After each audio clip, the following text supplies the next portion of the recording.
All right.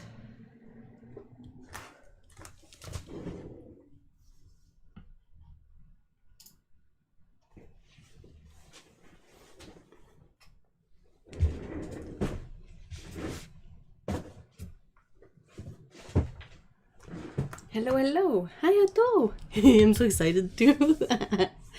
Hey, Kevin. Hi. Let me know if you can hear or and or see.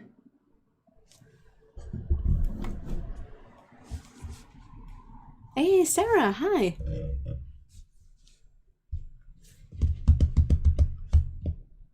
There's a bit of a delay, but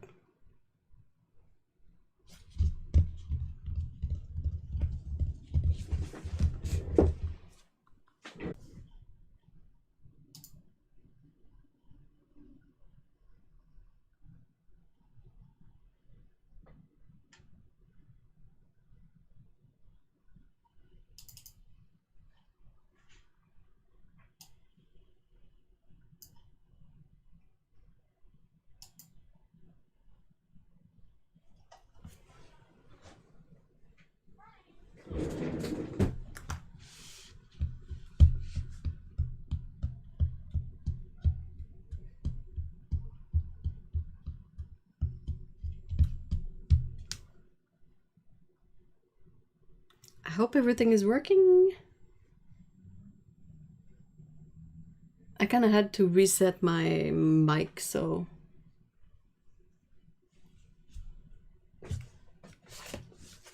just to be sure.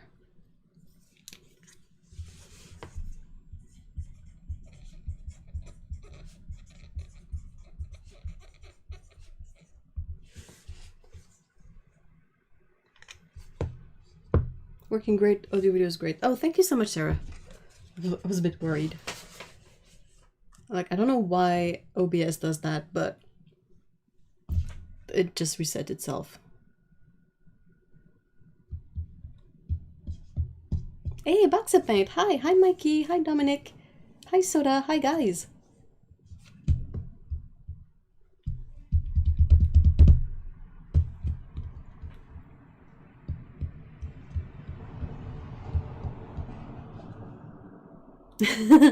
What kind of tablets? Is it the edible kind?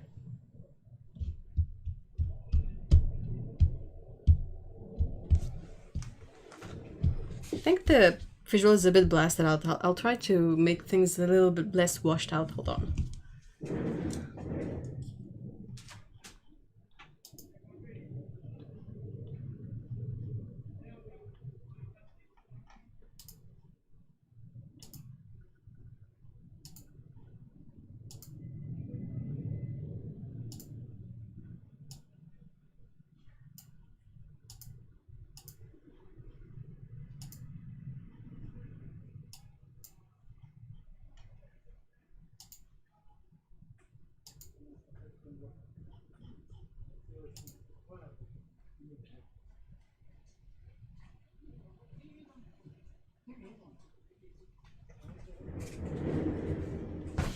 I think that's a bit better. Like, I know I'm pale, but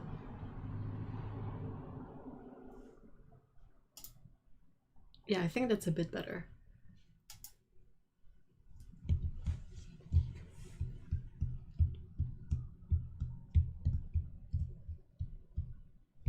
Yeah, oh my gosh, Mikey.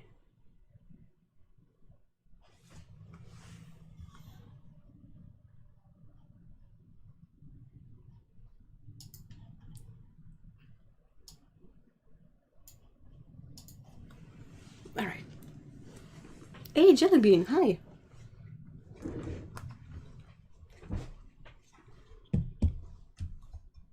Everyone's got their drink, their snack. Hi, Lucine.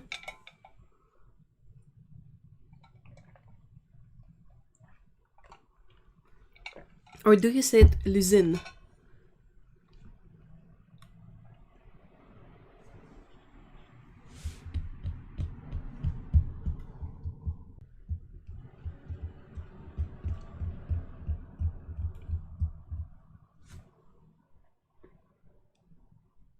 I'm really worried that it's gonna be like 30 degrees and I will melt. Hey, Arlie, welcome. Hi. Hi, Lindsay. I don't hear very well, so they both sound good to my ears. Oh, okay. That's fine.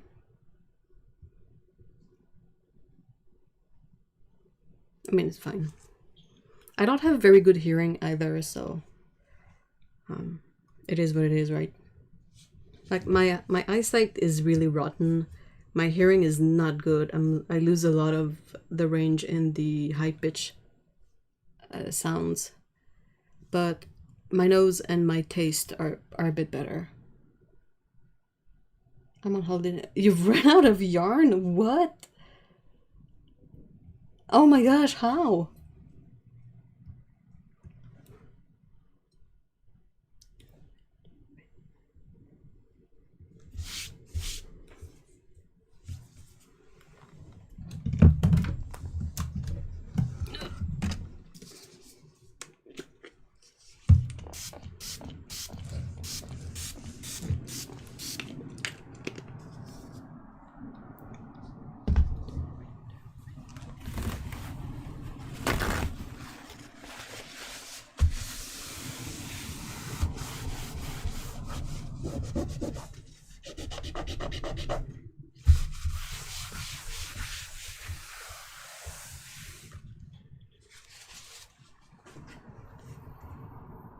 Stop the bus.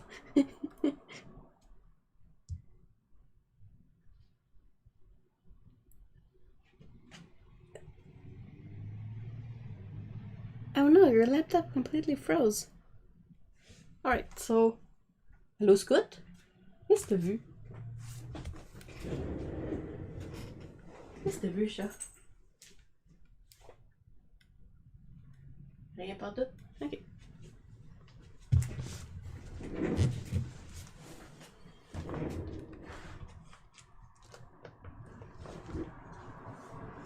Must have been cruising on that blanket.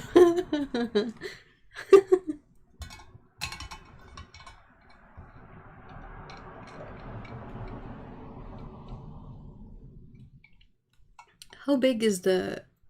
I think, is it a blanket or sort of a shawl? But what size is it gonna be when you're done with it?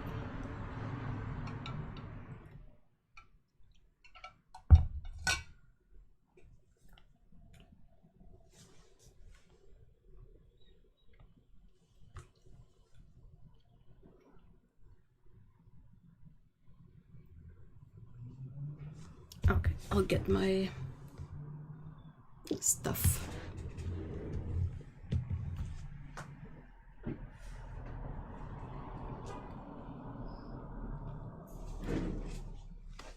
Da, da, da!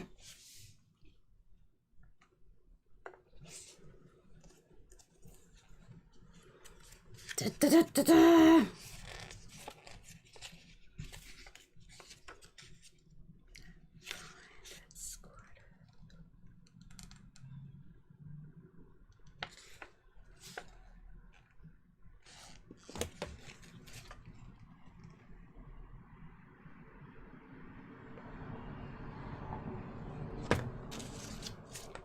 Oh no, Dominic, what?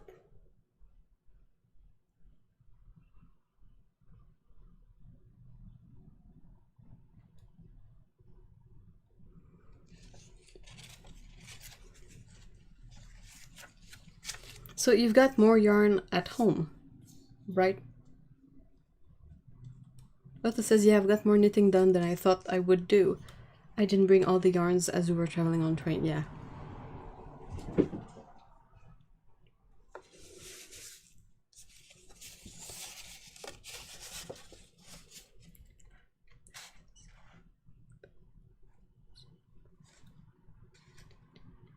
Hopefully by next week I'll have 1/3 done. Ooh, it's gonna be quite big.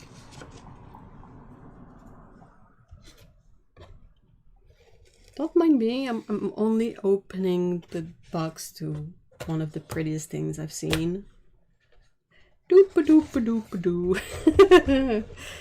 Ah!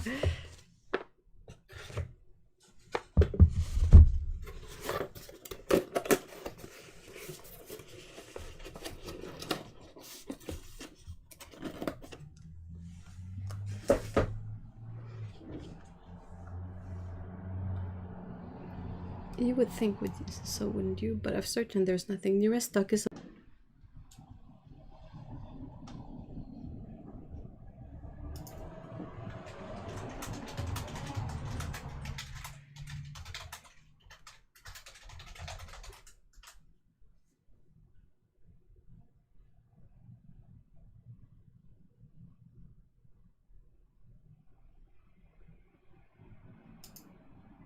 Bisque, Chris.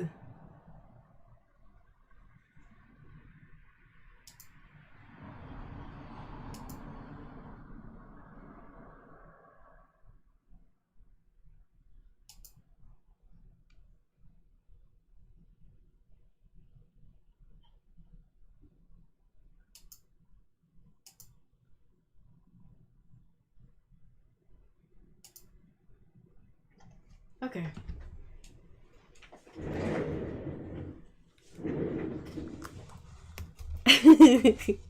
I should be back, but OBS was giving me trouble. It disconnected on its own.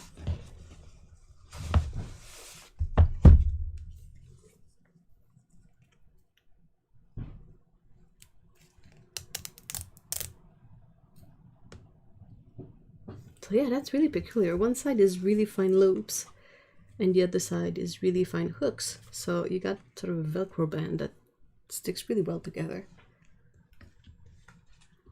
Da da da! Bento box of joy. I swear, even better than a bento box. So this this showed up as a surprise on my doorstep as a gift from my best friend Otto. I was really stunned. Honestly, I was like getting teary-eyed and crying, and I was like, what how? But yeah, she so very kindly and generously sent me a thank you gift for all the Daniel Smith paints that I sent her. And I'm like beside myself. This is so cool. Oh, there's also a brush. Hold on. This travel brush goes in there. I removed the glue, and I didn't want to put it back in because I'm always terrified of messing up the hairs, but this beautiful travel brush fits in there too.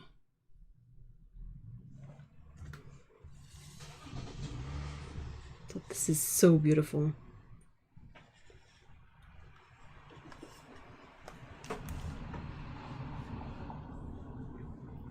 So yeah, so this set comes in 3 layers. So beautiful. Ah.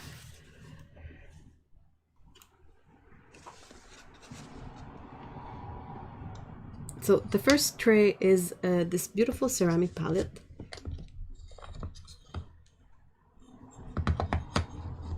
And the brush in a wooden tray. And then you have 2 layers of colors under there.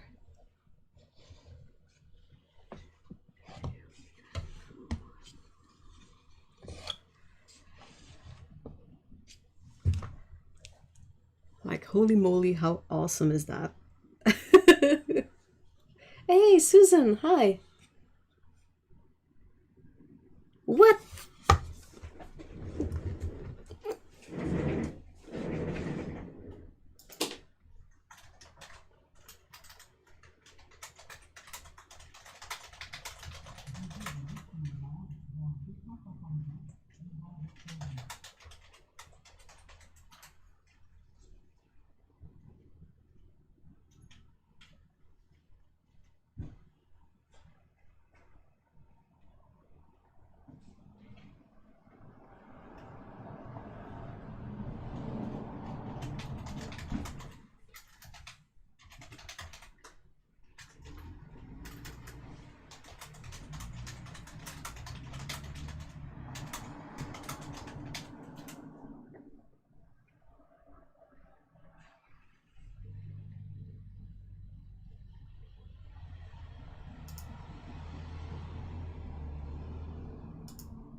Okay, so it's working now? Oh, cool. So I was basically talking about the fact that Otto sent me this surprise gift as a thank you for all the Daniel Smith tubes. The bento box of awesome, that's officially its name. I like that. The bento box of awesome, that's perfect. Oh, it's pretty.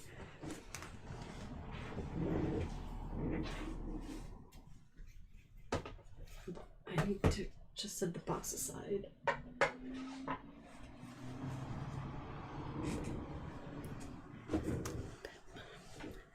Can we start again? Do you want me to like wrap it back up and reopen it? I can do that. That's okay.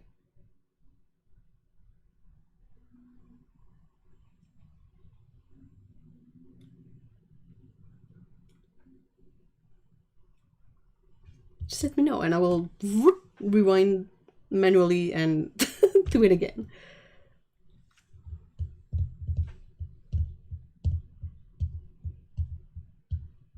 It seems to be. Hold on. It's supposed to be, right? That's the whole idea of these boxes. It's the Urishi lacquered boxes, right? I don't know what exactly makes it lacquered or not, but it has this, you know, this effect of having a thicker sort of lacquer on the flat planes, and when you get angles like this, you see a bit of the color through a bit more.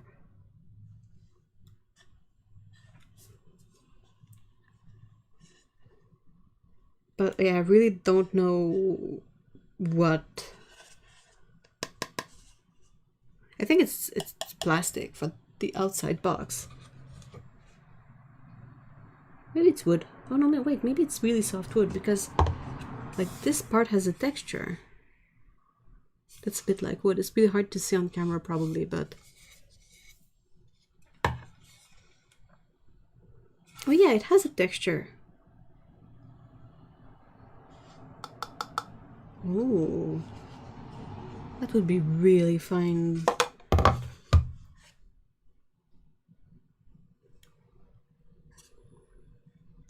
It's so soft and it's so shiny that all the dust sticks to it.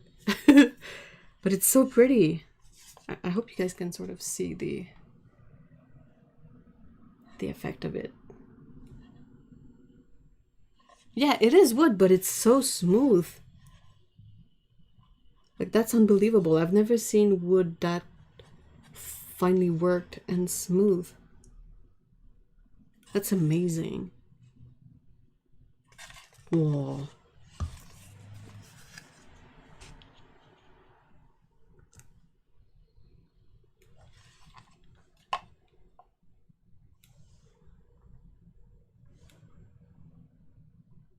I'm smelling it.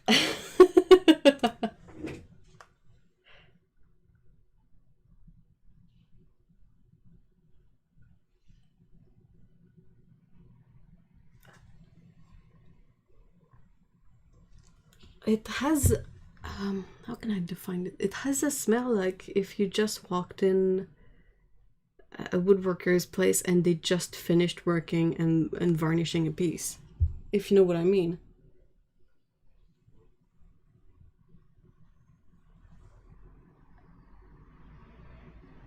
It has the sort of the equivalent smell like you would get in a new car.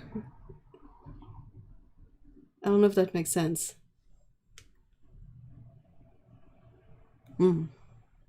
Kind of addicted to it. Yeah, it is incredibly smooth.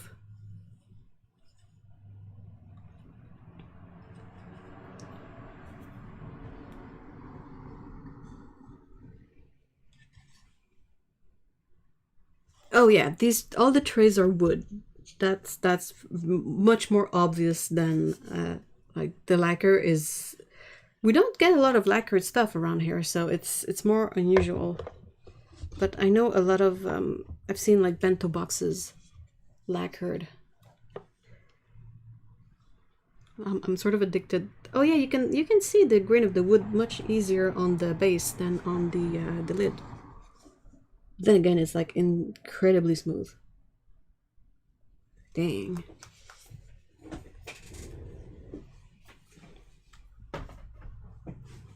Okay, okay.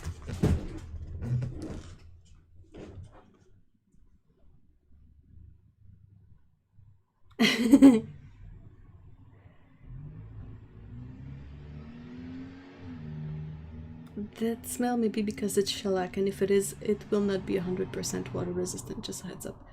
Yeah, I will. I mean, I think it's much easier to use the trays outside of the box anyway. So I'll just make sure that like this is dry and everything is dry when I store it. But it's so all the pans were wrapped. What I did yesterday, which is why the set was opened, is that I unwrapped them and I prepared all these swatches so that I'll be able to swatch these today. So that's what I did. I also reorganized them a bit, which I realized after might be a bit difficult to swatch on this card, but they had put opera rose with the reds, and it just felt a bit weird to have it there. So I moved it next to the Quin Magenta, so this is opera, and I moved Shadow Green up with the green. So the way Holbein makes their sets, I mean, this one is oh, like I just touched the. This is so smooth. The way they make their palettes is that they have a magnetic strip at the bottom of the trays, and all their pans come with magnets under them. Like you don't have to do anything, the magnet is there. They also all come with their name on it, which is like amazing. Thank you so much. Yeah, you need to avoid exposing the lacquer to water for prolonged time. Okay, I'll definitely be careful. I mean, I don't feel like putting it in water anyway. It's gonna be difficult for bento boxes though. Huh.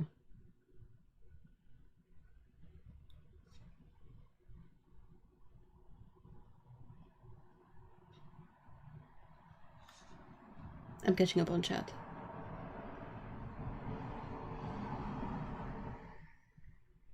Make sure to store your box in another box, and store it in some inconspicuous corner. Why?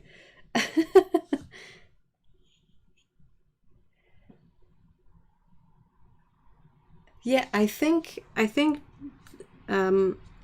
like what I had heard about the Holbein, the pans. Sorry, chill. So Holbein, we all are familiar with the tubes. Thank you. And the pans are much harder to come by. And from what I gathered, looking into these two sort of ranges, is that the pans are not necessarily exactly like the tube paints for certain colors. Like there's only one jaune brillant. And I don't think it's named like jaune brillant 1 or 2. I think it's just named jaune brillant. So good luck figuring out which of the jaune brillant it is. Yeah, it's just named jaune brillant. So either you had gotta compare the pigment formula or consider these as something a bit different.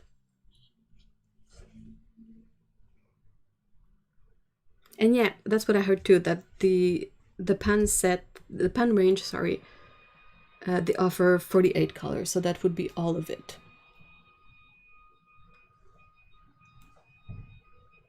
No, stream, come back. What do you mean? Box of paint, there's a bonus at every layer.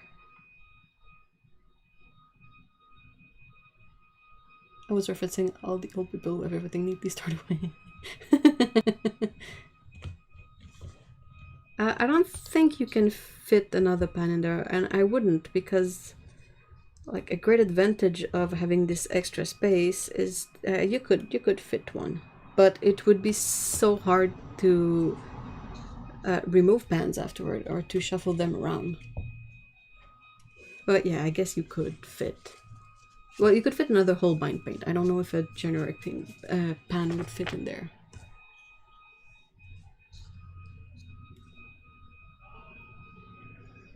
But this says, for some reason, the pans are so much more expensive to buy than the tube. I was so confused when I got a few pans for him. Yeah, I asked her, Otto was at Sekaido, which is like the mecca of art supplies. And she was like, oh, do you want me to grab you a few things while I'm here? And I was like, oh, are there any Holbein pans? Because, like, these are quite good. And Otto was like, oh my god, why are these so pricey? And I was like, that's really weird.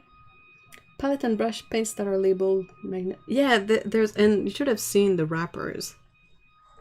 Do I still have a few? I think I might have a few. Oh, the wrappers. Hi, guys.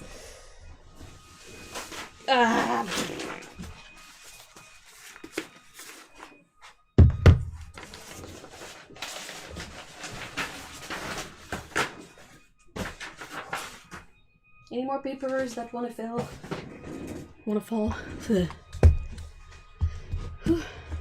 Sorry.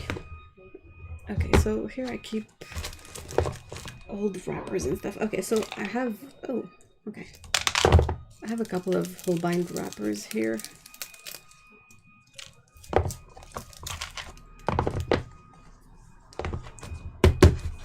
Hi, Susan. Hi. Okay, so basically the pan is wrapped this way first, and then you have this over it. Sorry. Anyway, and this wraps over it. It's kind of harder to put together without a pan in there. So that's basically the pan, how it shows up.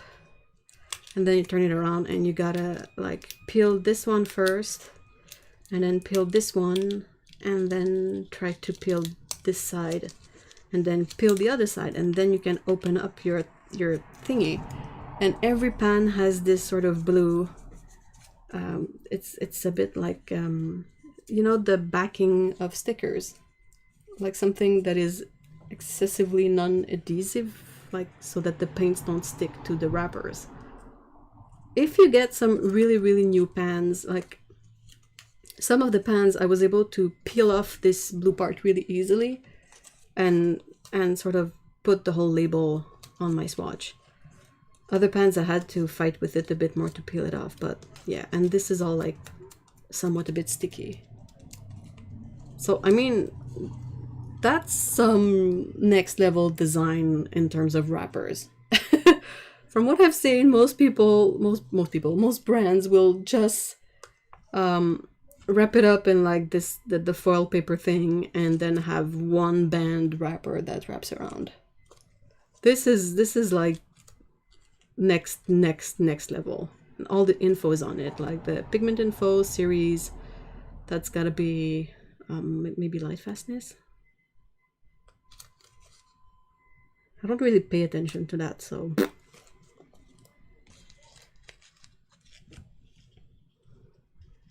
It is so elaborate.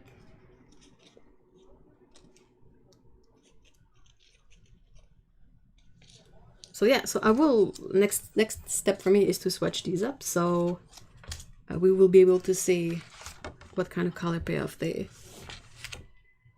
have. I expect it to be pretty awesome, to be honest. Like I kind of know what I'm getting into, and I know these are really nice. Like this is great. I can shuffle the pans around to see the name on the side, and it's gonna make finding the swatch much easier, since I got them a bit mixed up. Not on purpose, of course, but there we go.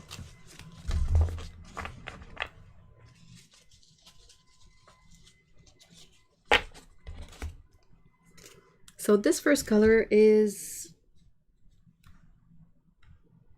Permanent Alizarin Crimson. a mixture of PV19 and PBR25.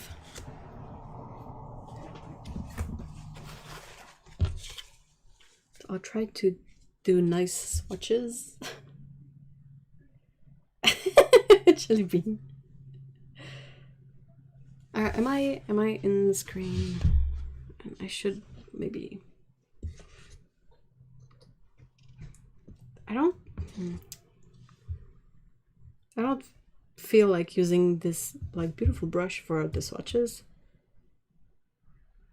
It looks really good and nice and pointy, and I don't want to mess that up with swatches, so I'll grab my workhorse brush, like a sort of crummy little brush.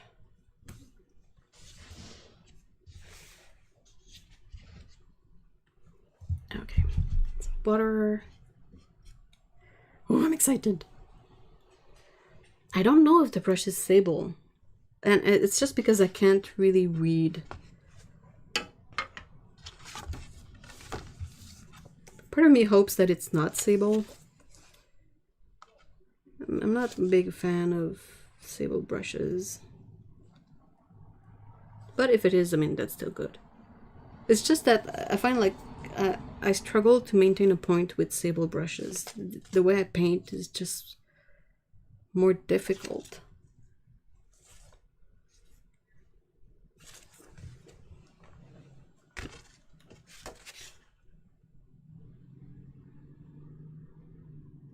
I don't know. Otto, do you know if the brush is supposed to be sable or synthetic? Oh, this is so easy to re-wet.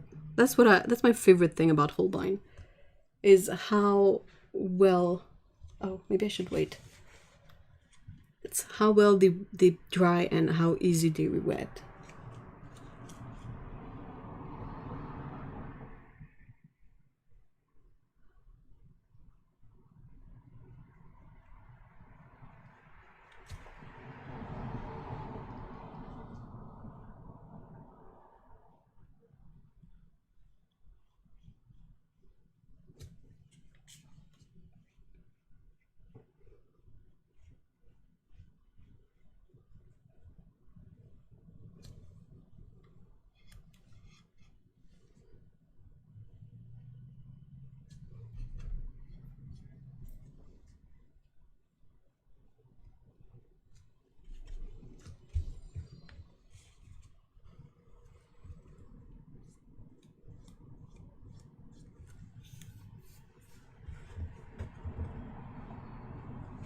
That's a beautiful color. I think that's the prettiest permanent alizarin crimson I've ever seen. It's the first time I see a mix of PBR 25 and PV 19 too. So I'm gonna paint this at the same time, so it's just easier to reference the colors for me.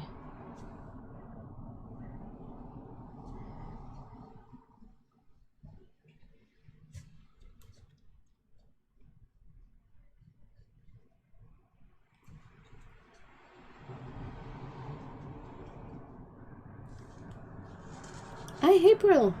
Oh, rather, hi, April! The red is so pretty, even pinkish. Yeah, it's a good... Like, if that was the cool red that came in most sets, I would be happy with it.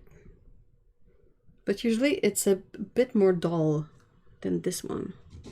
Oh, I'm gonna definitely have an issue with space eventually. Yeah.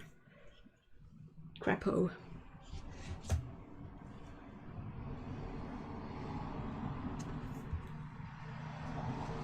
Okay, so second color here is Carmine.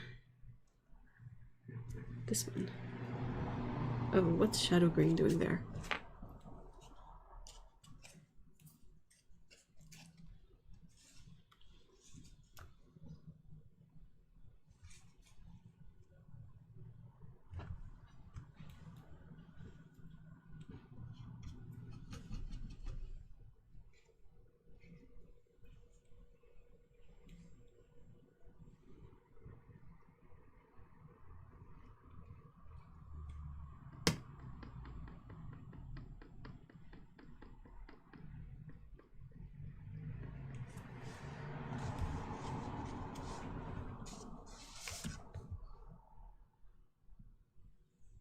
what is this color? Though that's legit PR83.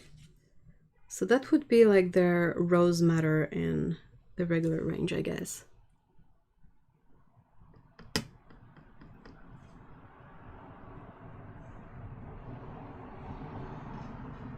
So this one is not light fast technically.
Oh, wait.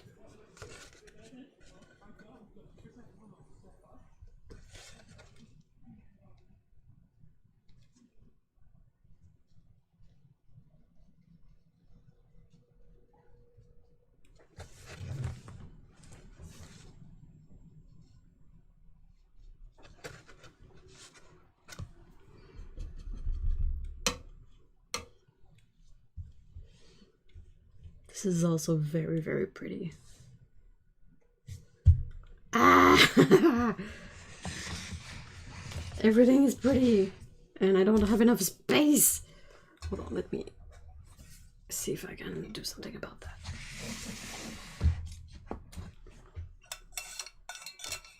No info on the brush at all, huh?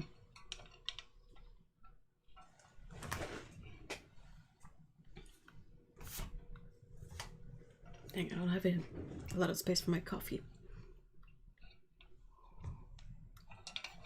They are so easy to re-wet, seriously. Like, as easy as when you let Holbein to paint dry. Well, so far, I mean.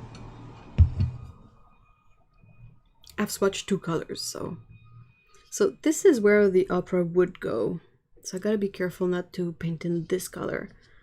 But then we have cadmium red.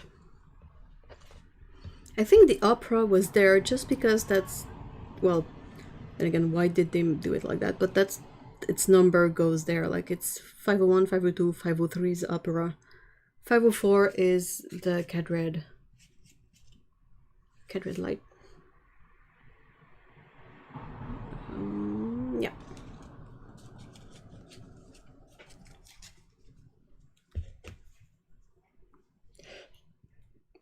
Wait till we get to the browns, but what's the issue with the browns? They have great brown colors.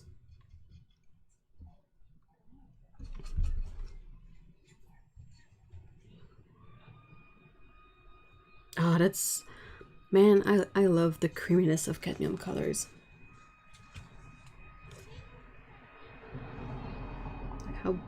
How yummy creamy is that?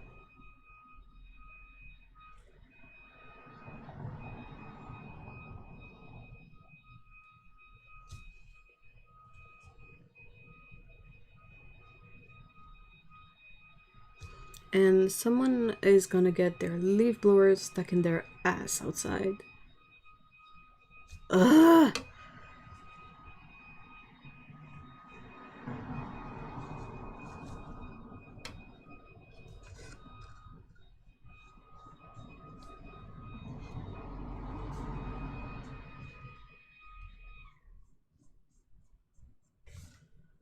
It's such a shame that these colors are so expensive.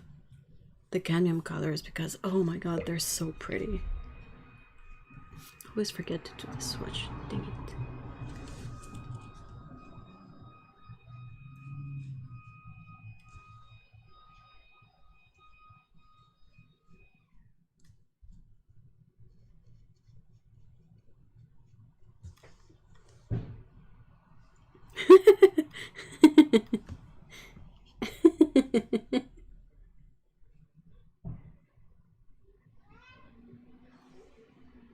Oh, having a cuddle monster, that's a good thing, Lindsay. I just really want to go to Japan for all the unique watercolors, Hobonichi, Traveler's Notebook Store. Oh, like there's supposed to be like a Traveler's Notebook spot at the Narita airport where you can sort of stamp in your Traveler's Notebook with the fact that you were there, and I don't know why, but it kind of makes me excited.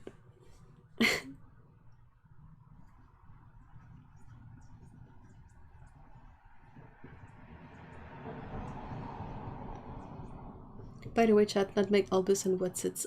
Hi, babies! I assume brown or earth colors will be the more, probably slightly less easy to get. No, Holbein's earth colors are some of the easiest to re-wet and to get a good pigment load. Plus, as far as I remember, and I will check just to be sure, but I'm fairly convinced that they all use the legit pigments. Like their raw umber is PBR7, thank you. Raw sienna PY43, thank you. Burnt umber PBR7, thank you. Burnt sienna PBR7. Indian red PR101. And there's sepia, well, that's when it becomes a mix. And yeah, so they have the real, like, legit stuff. And their yellow ochre that is with the yellow for some reason is also, I think it's PY42. So also quite legit. None of that like PR101 burnt sienna nonsense.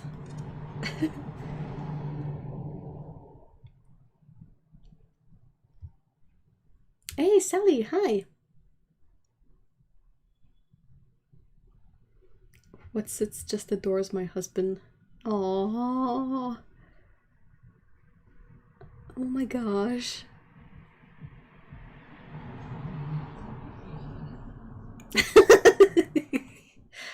At least I do believe that maybe rabbit poop is easier to clean up than cat poop. If it comes to that.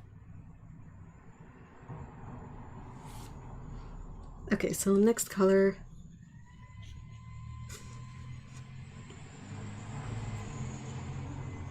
And I know my swatches might not be the prettiest swatches. I'm not very good with making them, but they're still very useful as reference, even if they're not super pretty. So this is Cadmium Red Deep PR108. So cadmium.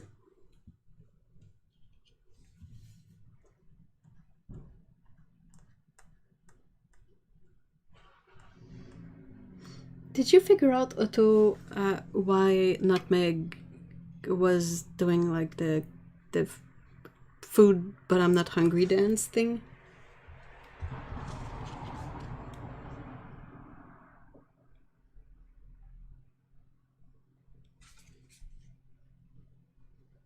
It would be easier if I had a slightly bigger brush, I think. I think my issue is that my brush is a bit small.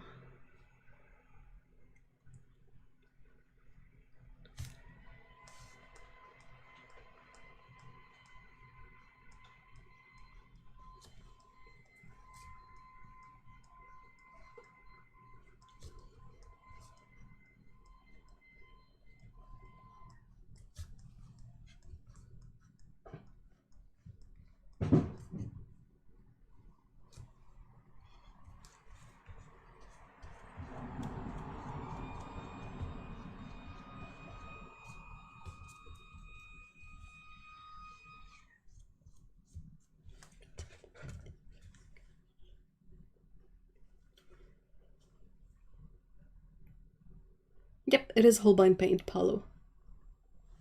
It is the Urushi Holbein set of 48 half bands.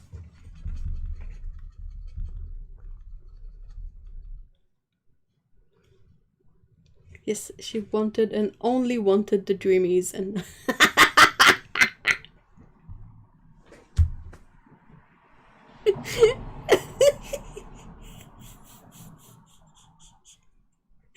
Oh no, nutmeg. She's a teeny tiny thing too, like none of them are chunkers. Oh, that's funny.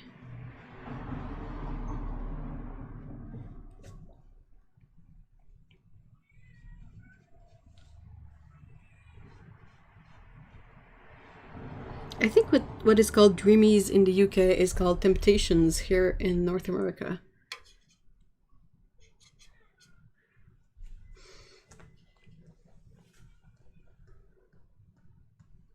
She knows how to communicate with the staff. Okay, next color, next color. Oops. I put this one sort of the wrong way around. This is vermilion. That's a color I'm always super excited about.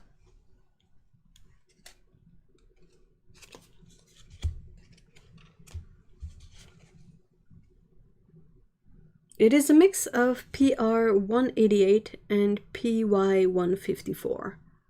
So a red and a yellow.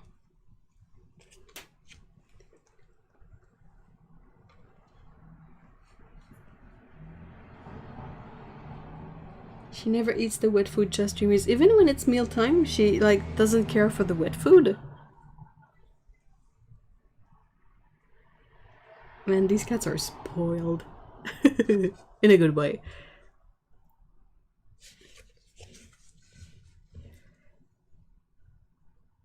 Ah, that's so pretty.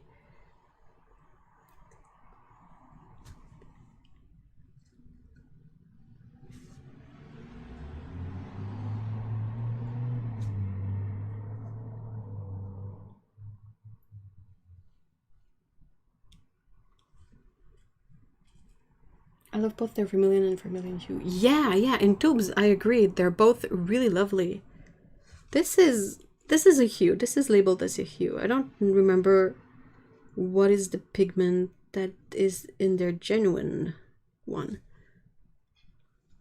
But I love this sort of orange, warm, red sort of color. It's one of my favorites. It's also you get it in Sennelier's range as well, and it's different, but it's still one of my favorite colors. I'm gonna say that for every single color. This is still one of my favorite color. Did you make this swatch card to fit? Not quite. I had the swatch cards already made, and the labels, they don't quite fit, so I had to cut up some pieces of it, but I felt like keeping the wrappers behind the swatches was the most clever way to have all the info and sort of limit the waste too. Oh, my swatches are so uneven. I'm so sorry.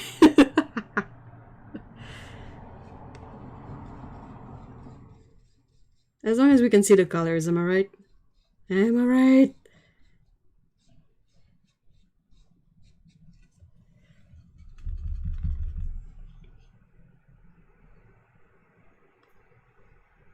That's serious fall color palette color. Ooh. Can't look things up today because I'm on super slow internet connection. What do you look things up? They have a real vermilion.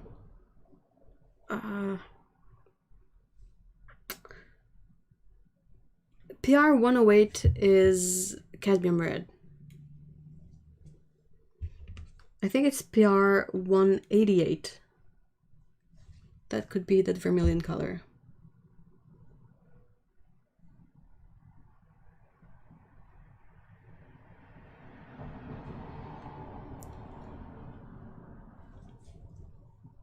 Alright. So the next color is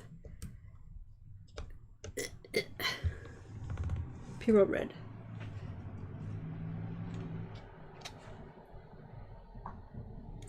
Good old PR 11, PR 254.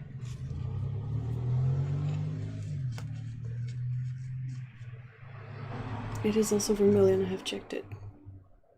It is PR 188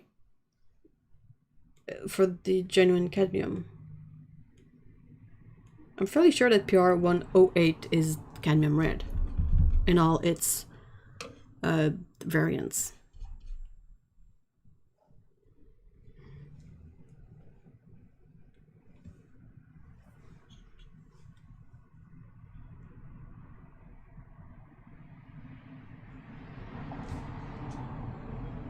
Oh, it's so pretty.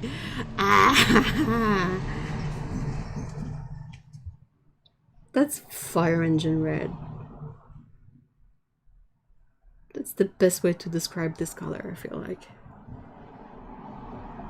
It's so easy to re-wet. The pigment load is ridiculous.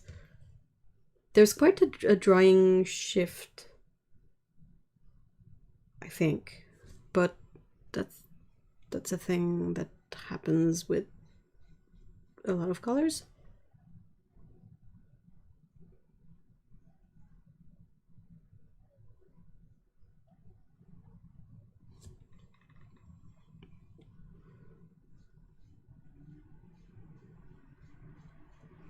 Oh, that's best red.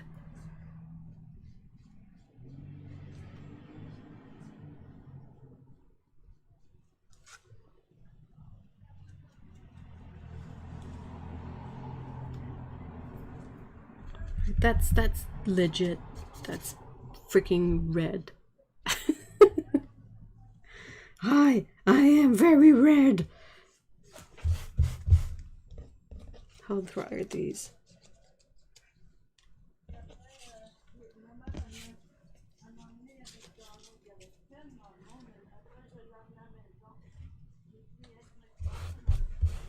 Oh, hold on.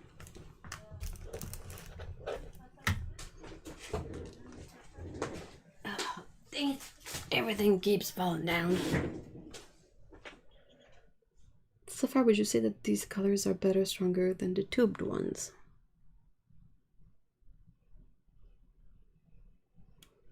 I think they're quite similar. Of course, I forgot to do the one on this.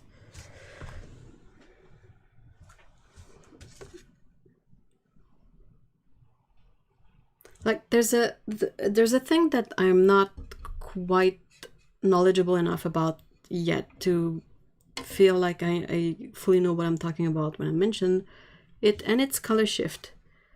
I feel like a lot of the color shift as paint dry can be a result of the paper you use.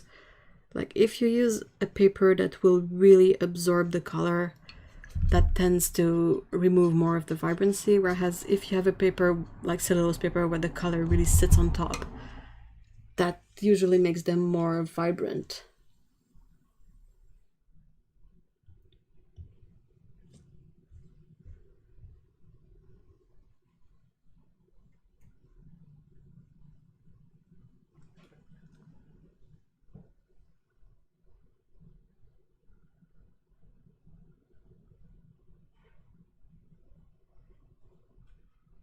Hold on. Just checking something quickly.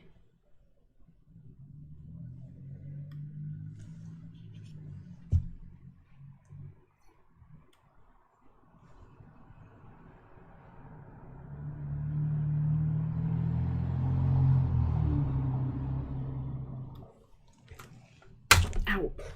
Dang it. So does anyone know Cinnamon Bright Red? Is that PR245? I think that's the one that is not, doesn't have a pigment number, right? Like I know Holbein is meant to be used like Western watercolor for sure, but it's the impression I get from the range is that it's used a lot for illustration, and as such I don't know if they would really go with the full-on Arches cellulose paper for this.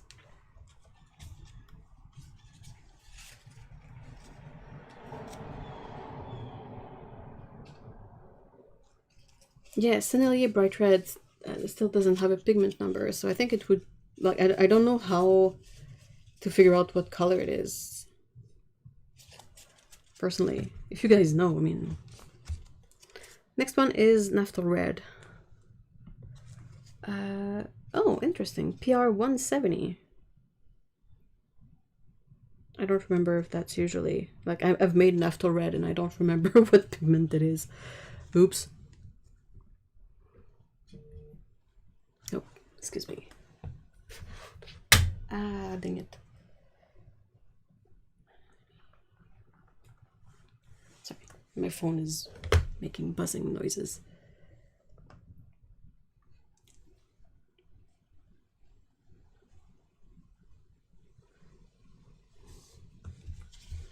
They are really, really easy to re-wet, I gotta say. Like, you get to mass tone super easily.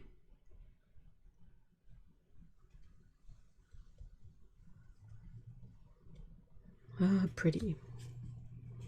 Pretty, lovely, nice red. It's so beautiful. Yeah, I've never heard of 245 either. 254 is quite common.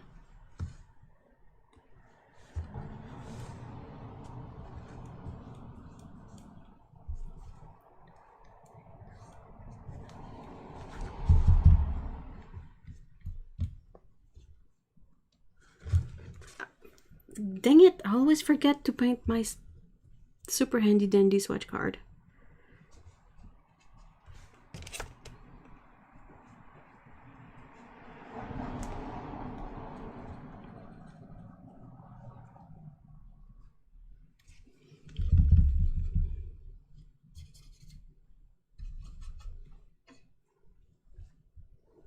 Okay, next is, I know which one that is. It's Brilliant Orange.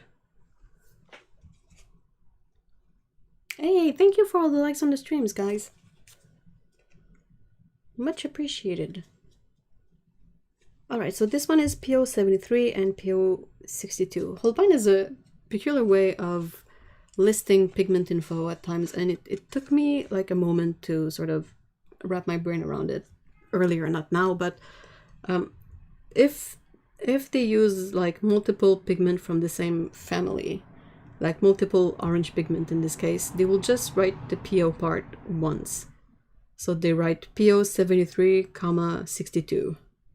And at first I was like, what's that supposed to mean? And then I realized that it's probably just a way to condense stuff. Maybe do this. Yeah, I think that would be clever. Thanks. that's a good idea. Oh my gosh. Help. Like, that's as orange as it gets, seriously. I think I'd do the big one first because this is so juicy. Maybe I can sort of unload a bit on this one first. Oh, cat hair.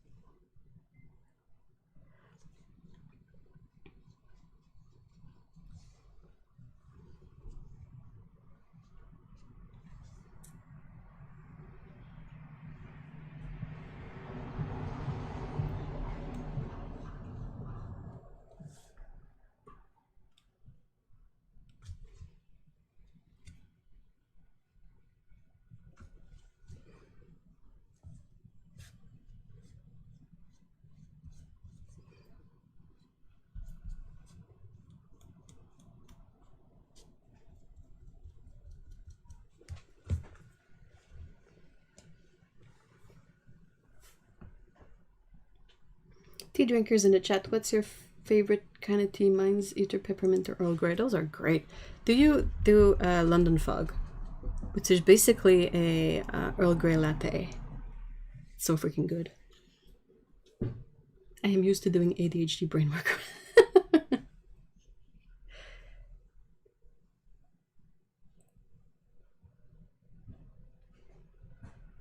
Oh man.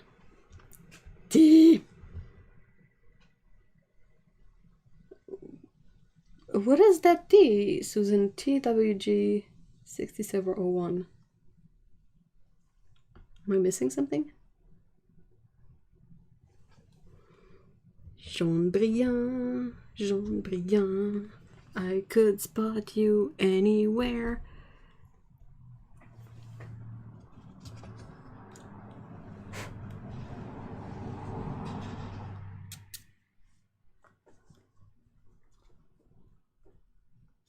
This jaune brillant is a mix of cadmium red, PR 108, PO 20, and PW6.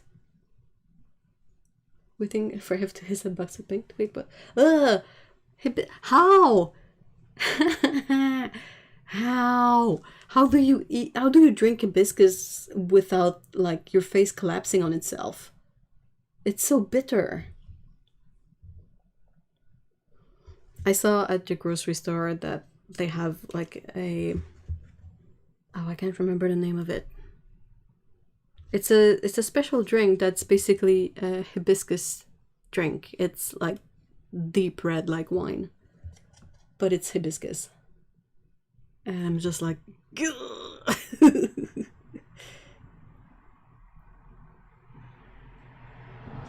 rooibos is a hit or miss, really, because if some bad rooibos will taste like pencil shavings. But if you get a good rooibos with some cinnamon and spices in there, oh my gosh, it's so delicious.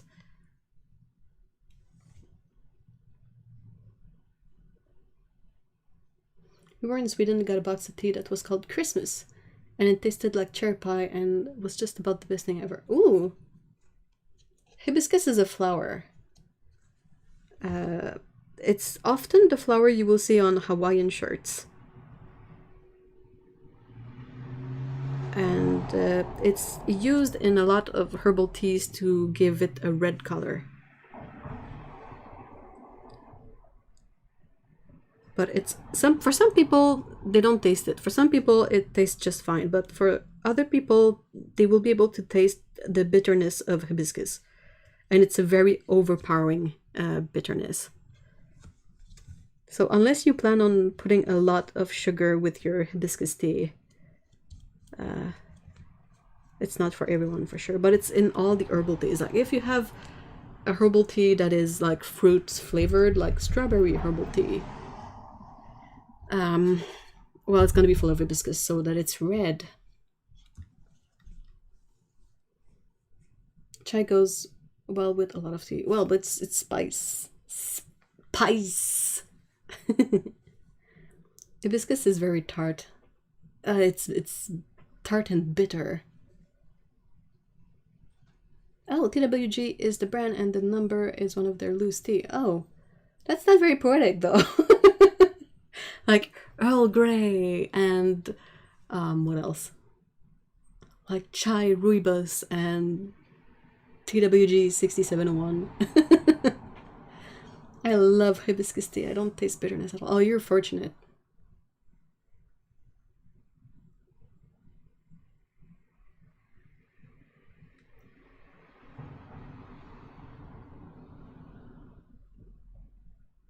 As rich and velvety as a chocolate pâtisserie, this smooth black tea is blended with the secret melange of candied sweetness and a touch of rare nuts. Ooh, wow. That's fancy. That's a lot more poetic than the name, for sure. If you oversteep hibiscus, it can be a very earthy flavor. Oh, like beets. Awesome. Oh yeah, I have a teapot, of course, and I have what we usually do. I think I will do the small swatches later because I just keep forgetting them. So, thank guys, but later. Yeah, I have, you know, the mug that has the filter thingy. That's how I infuse most of my loose tea. Or cold infusion too. Hey, thank you so much for being here, Lucine. Have a great time. Maybe see you later.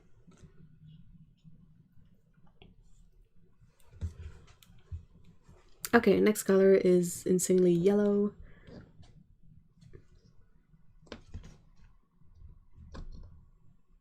Lemon yellow.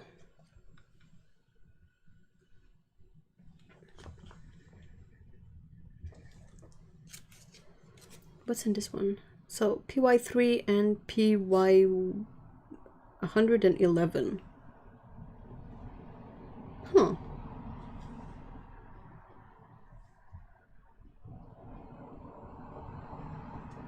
Yes, it doesn't have a proper name. I use it sparingly because it's crazy expensive. I have to order again. That's really another kidney. Oh no. Well, that's peculiar. Is it the local brand? Is it made locally? Everything is named Yemenly. Like your name better. Insanely yellow. It would fit, wouldn't it? That would be a proper name. Oh. See ya, Lindsay. Have a good snack. And I hope the cleaning goes well. Yeah, that's what I'm thinking, April, about hibiscus. That's why I say that some people taste it as a very bitter thing while other people are fine with it. Like, I can eat cilantro, no problem, but hibiscus, oof. Unless it is drowning in sugar to cancel out the bitterness. That's a cool yellow if I've ever seen one. Like, that's cool yellow. That's not neutral or anything. That's like melt your face yellow. Neon yellow perhaps would be. New art challenge: don't let your lemon yellow pen get contaminated for a month straight. Well, there's a caveat. Like, I could simply not use it for a month straight. Wouldn't get contaminated that way, wouldn't it? If I don't use it. I mean, it's so like yellow. Wow. Wow.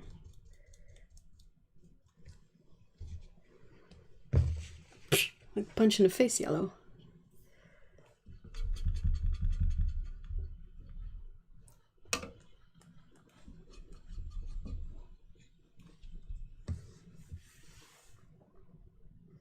Nope, they have a fancy shop in London and there is where I discovered it. So now it's usually a Christmas present. Ooh.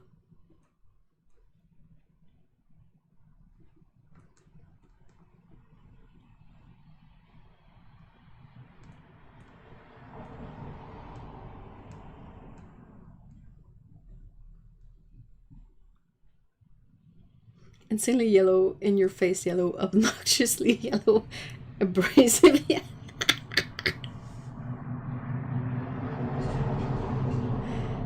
Oh.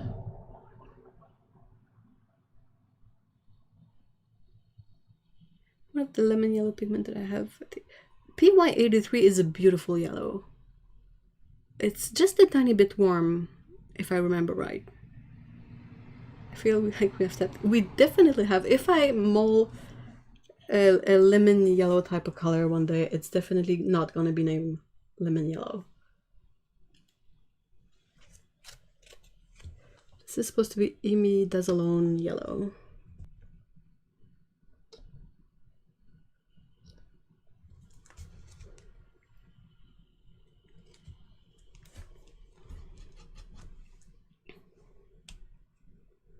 I like melt your face yellow the most. Do you think that's what was in the Ark of the Covenant? Like in Indiana Jones, they opened it and it was like melt your face yellow in there. Ho ho! Need a good pun from the group about a crap fugitive yellow that may be useful to people who like those things. Oddly enough, I think yuzu, like the peel is green and the inside is a bit orange. Am I mixing it up with another citrus? Is this healthy piss?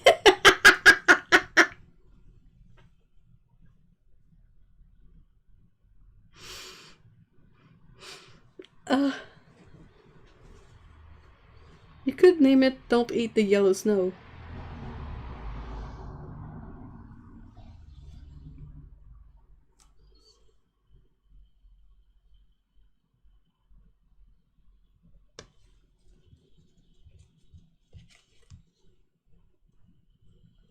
Oh, That's so sweet, Otto.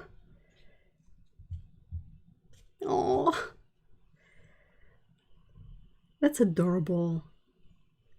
Oh my gosh, how long are you gonna be able to wait until you go back there? Like, it's gonna be difficult. It looks like such a fun place. Yuzu is yellow and ripe. Oh, okay, cool. Oh, I think maybe I'm mixing it with bergamot. I saw a citrus that was like green on the outside like a lime, but inside it was orange like a mandarin, and I was like, what? That's original.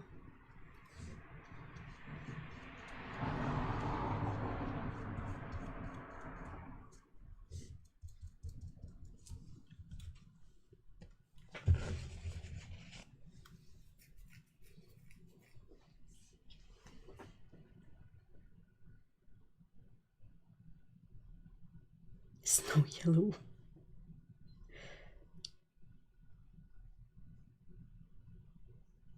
Yeah, usually the green yuzu is for some restaurants who want it underripe, but it will turn yellow like bananas. Ooh. Bananas. Yuzu.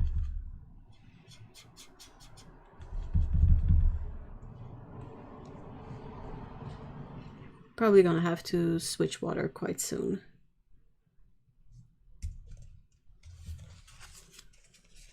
Basit reminds husband of his favorite cat. Oh.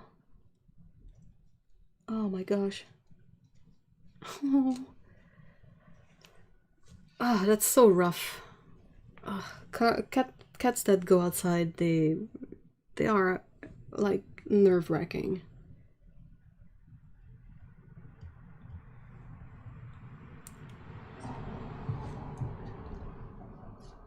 Oh, I think this is yellow ochre.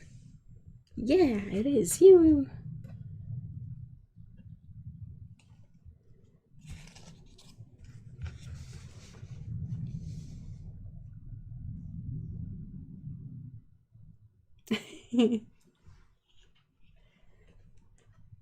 Aww.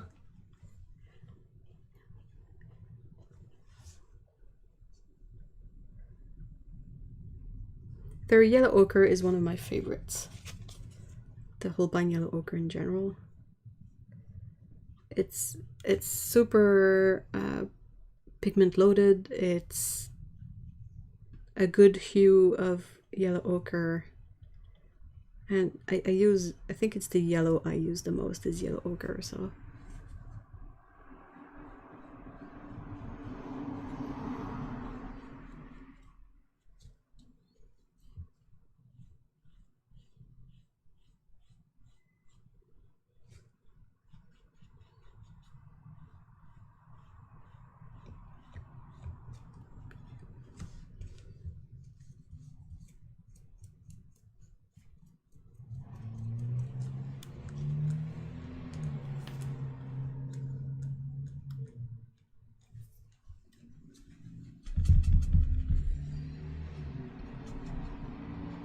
So that's 1/4 of the colors swatched.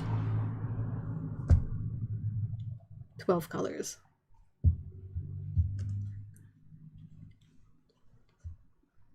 I think it's weird when you get the yellow ochre that isn't granulating enough. I don't think I've ever had very granulating yellow ochres, to be honest. I would love it, but most yellow ochres I've used were really quite smooth. And of course it's a more of an opaque pigment. I really don't like the transparent yellow ochre that Daniel Smith and Schminke have released, just because I find them to be really hard to re-wet and to get a good color payoff. They're really weak colors and it's super annoying. Like, I don't want to scrub a pan for like 20 minutes before I can get on with a painting.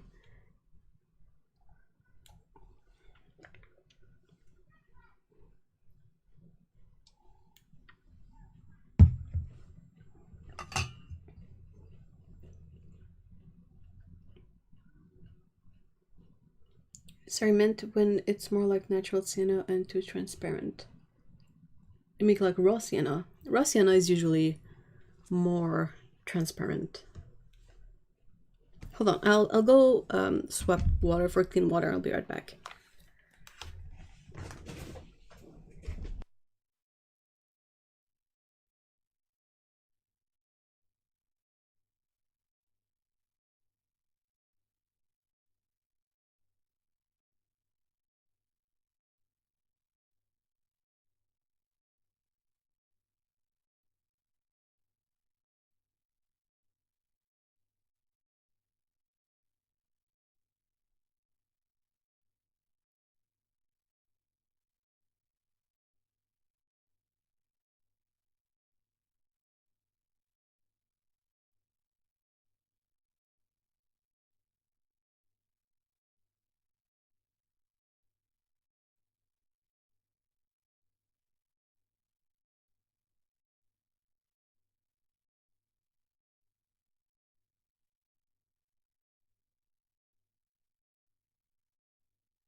I'm back.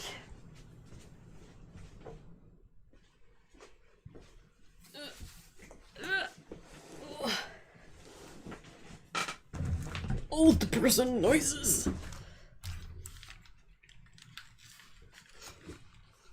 Having my own difficulties. That's such a poetic way to put it. I learned today that you can get cut so. Oh no! That sounds really unpleasant. Are you gonna be okay? How bad is it?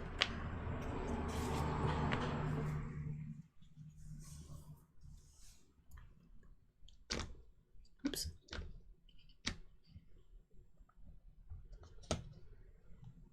This is Naples yellow.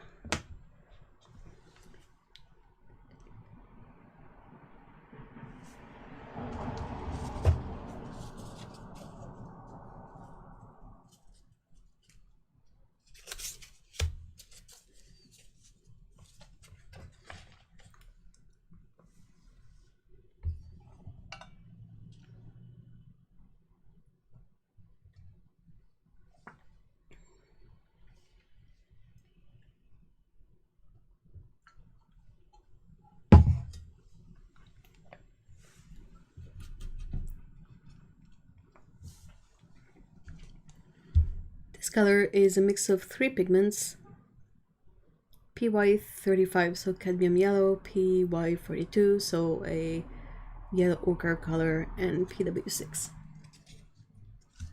The ones I get are cheap, thin ones, so never had a cut from them. Here they have the more expensive, stronger ones, and boy, they cut deep. Oh, I'm so sorry. Oh, that sounds so painful. Ugh.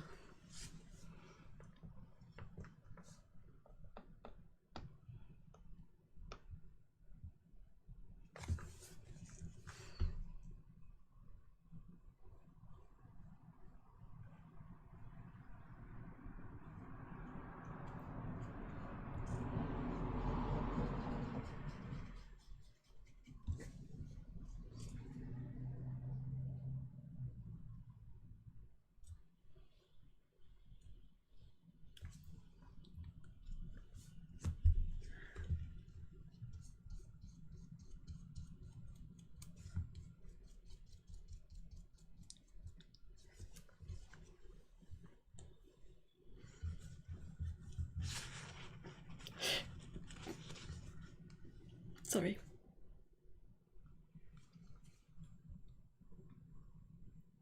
I'm sorry I got myself on time on the foil of a Martinelli bottle. It was nasty. Ooh.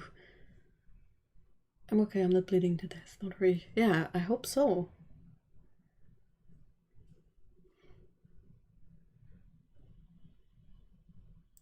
I know it's not super popular, but that looks like Recollet yellow and such a happy color. I agree, it's beautiful.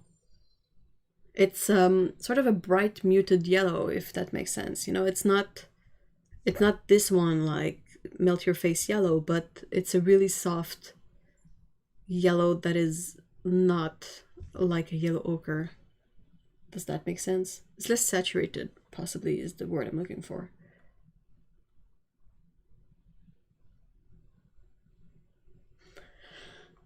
Oh my gosh. Chat.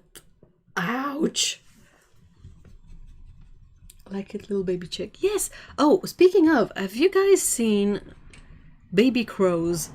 Like not when they are like too young because they don't have feathers growing yet, but when they start having their feathers in, they start and they look like a black baby chick.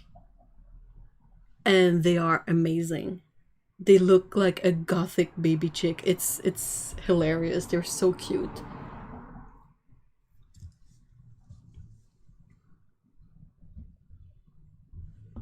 What's everyone's best thing they ate this week? Oh.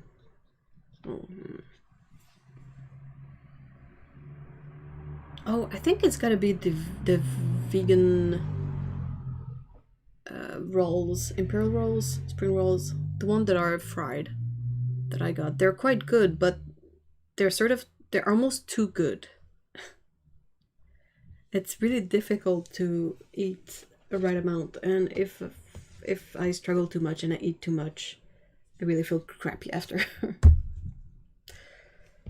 Yeah, you're gonna tell me, well, don't eat that much, but I'm like, yeah, but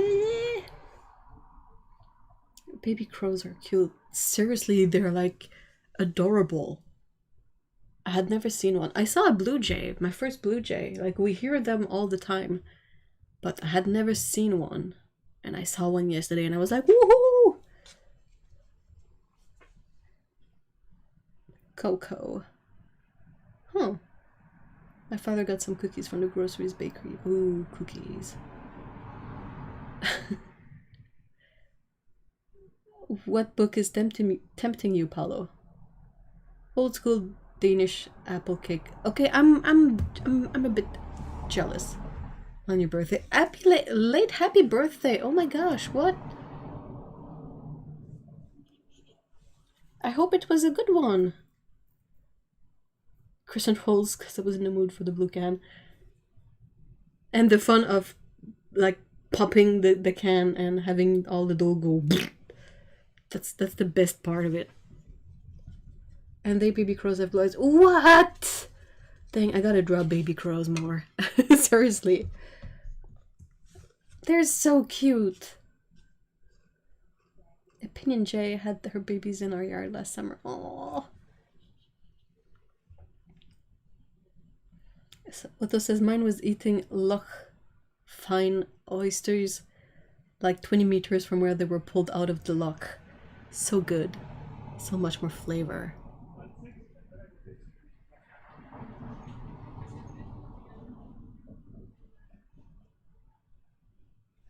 I mean, why do oysters look like that if they're actually good? Like, why do they have to look the exact opposite of what it's like to eat them? This is cadmium yellow lemon. PY35. We had a couple of baby crows get abandoned and my mom fed them and they were some of the only birds that I haven't been afraid of. The crows are the best birds. Hey Tom! Salut! Ouais! Pour vrai? Tu penses? Pour vrai? I have a visitor, if you can tell. Va voir l'autre fenêtre. Va à l'autre fenêtre, Minet.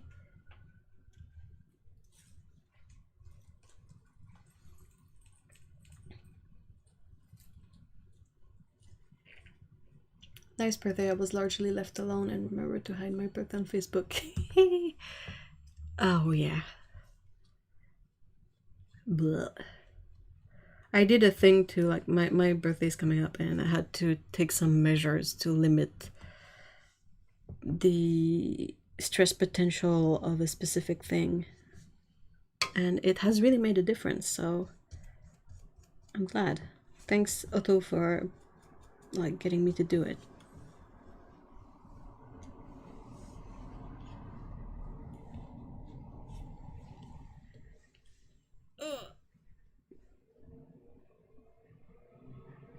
The color of gorse flower is the best yellow I've seen. Ooh.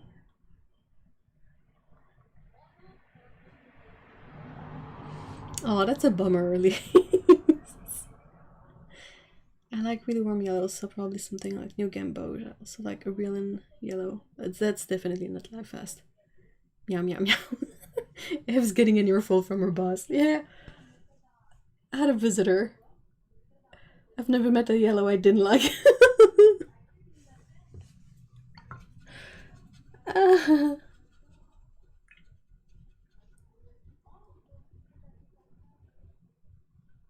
This box has 48 half pans. What sits has fallen asleep with his face buried in husband's. Oh. Oh my gosh. You're gonna have to sneak him into your luggage when you leave. That's gonna be unbearable. I'm not sure I'll be able to swatch in all of it. I'm too slow. I need to pick it up. Maybe that's what Tom was telling me. Like, hurry up, lazy butt! Cadmium yellow deep. Wow. Wow.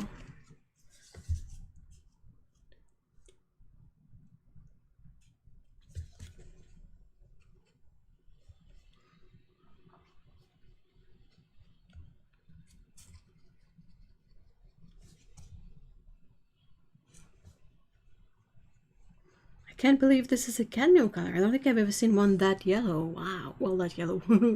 That warm, I mean.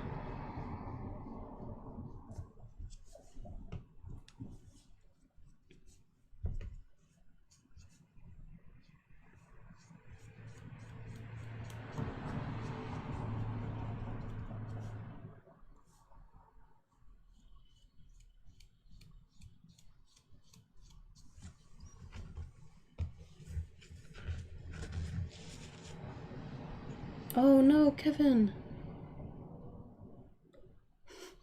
Your swatching tempo is unacceptable, whiskerless one. Also, can I have some munchies, please?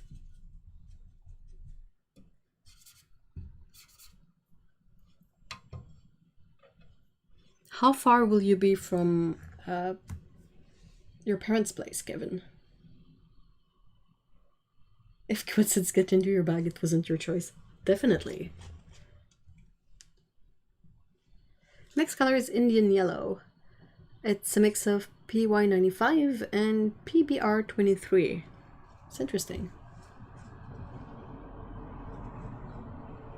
I'm super trying hard to convince husband that we can't put what sits in a bag and take him home. He insists that the owners will notice. You think?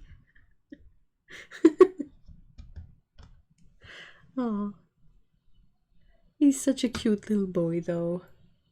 About a 4-ish hour drive. Oh, that's annoying.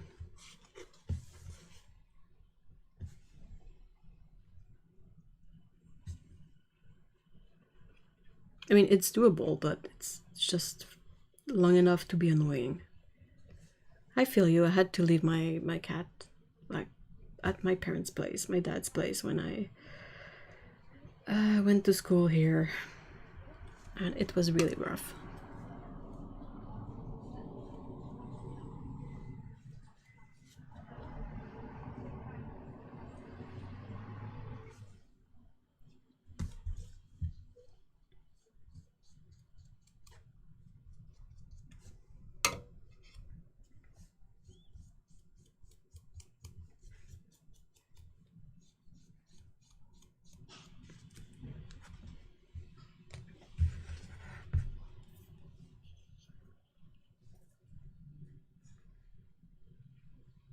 To random meowing bag.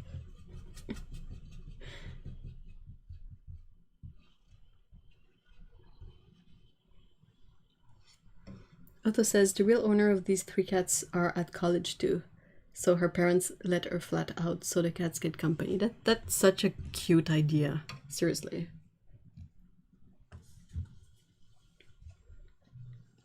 And this is leaf green. This is kind of a really, I feel like this is a trademark Holbein color. This one is a mix of PY154 and PG7.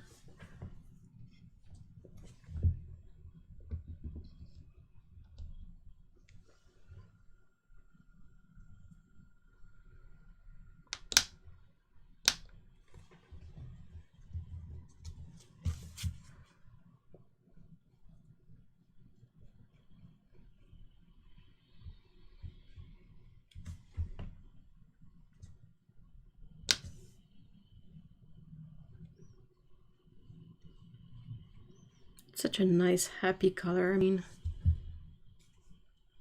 that's pretty. I wonder if it's gonna summon Cyan. She really likes this kind of green.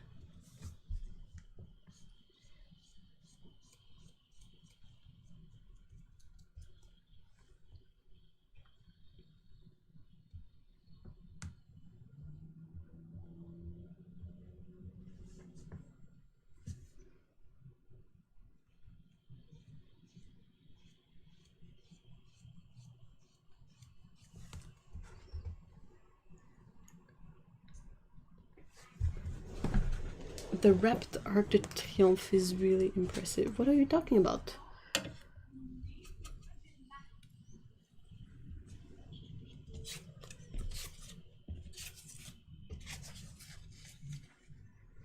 That's definitely a cyan green. Agreed. Yeah, right? Like lime acid green.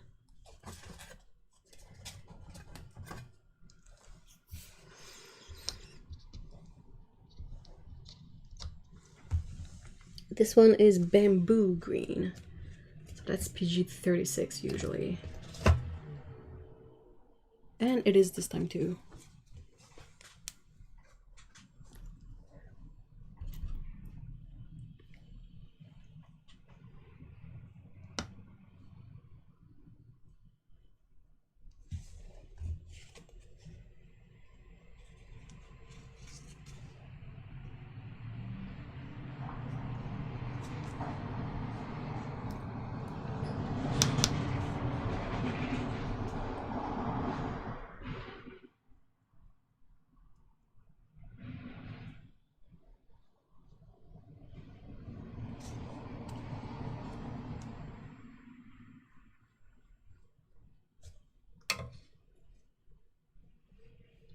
I love that they called it bamboo green.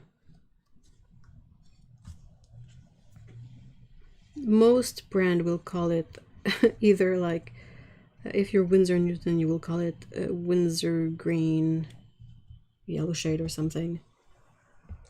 And if not, it's gonna be phthalo green yellow shade.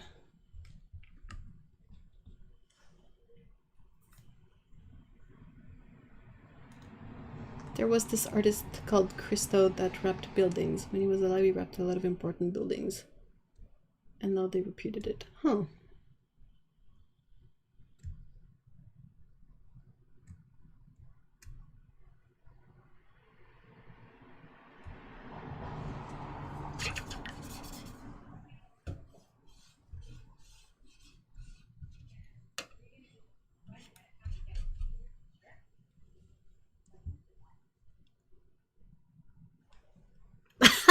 Oh no, I made the swatch the wrong way around. Well, too bad. I think, oddly enough, is this the one that... There is one green color that I taped the thingy the wrong way around, and it's this one. I think it's meant to be an original. Because, like, even when I was doing the prep work and all the labels are in the same direction in relation to the swatch, except for that stinker. And now I just painted it and didn't even notice it was the wrong way around. Well, you can be original if you want to. That's fine.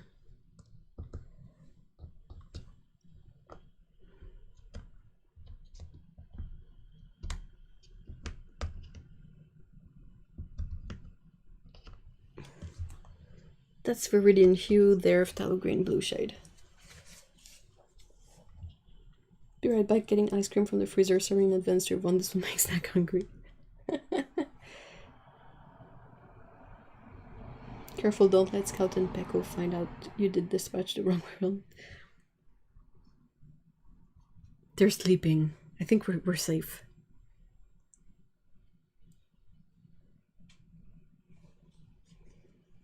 Pampo Green says, don't you dare think I'm just any fellow. Definitely.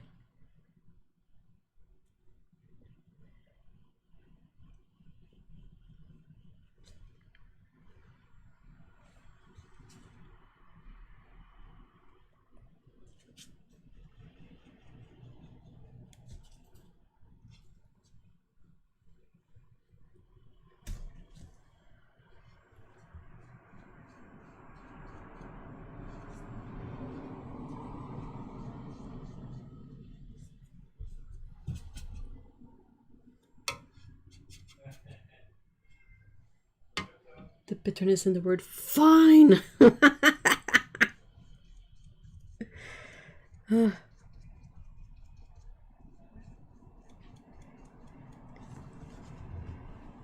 There, guys.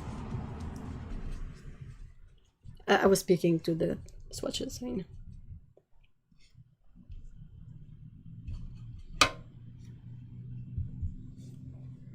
Okay, what is this one? Emerald Green Nova.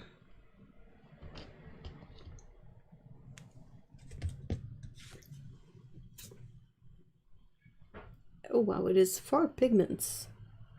PY3, PY 111. That's a new one. PG7, PW6. I mean, I've seen it twice so far, so I'll really have to check out what it is afterwards. I don't remember. We don't see it often, I feel like.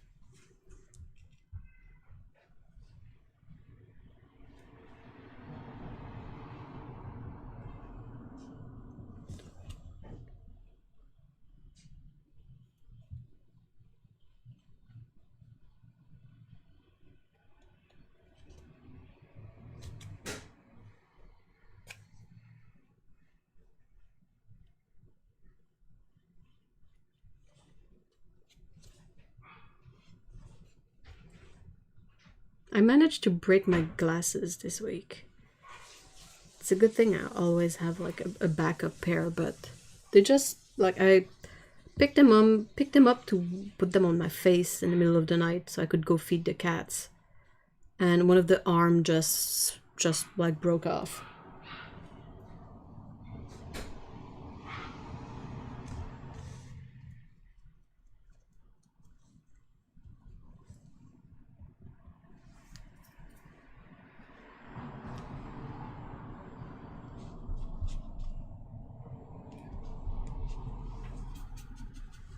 Really need to finish my coffee.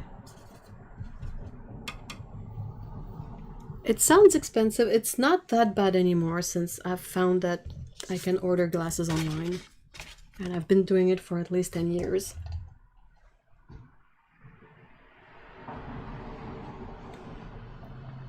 Like, you can get frames on sale for like $20. So with the lenses on top, they already have my prescription in my account. And there was I used Honey and got the 20% off thing. Or whatever, a discount. So a new pair of glasses cost me under $100. Which is a huge difference from what it was before, where a pair of glasses could cost between $300 and $400.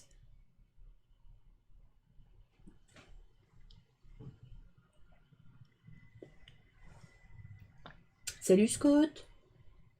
Tu viens de faire griller? Ouais.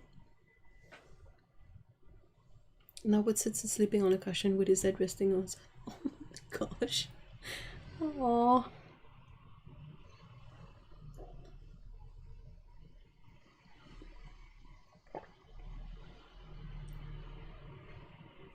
Your husband has been chosen.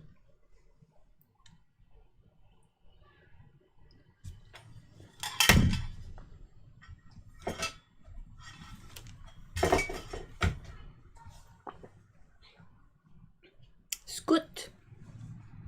Scoot. Gros bibi. Hein? Oui, elle est avec moi.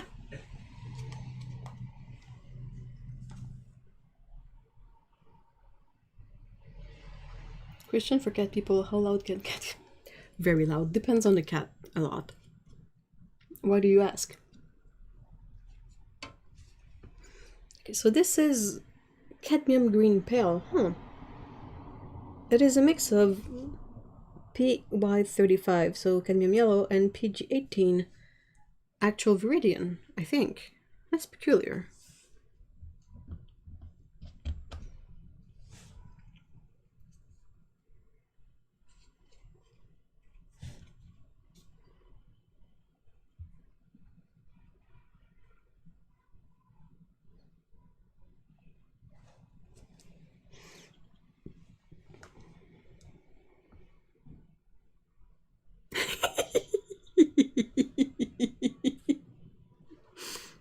I'm loving the replies in the chat.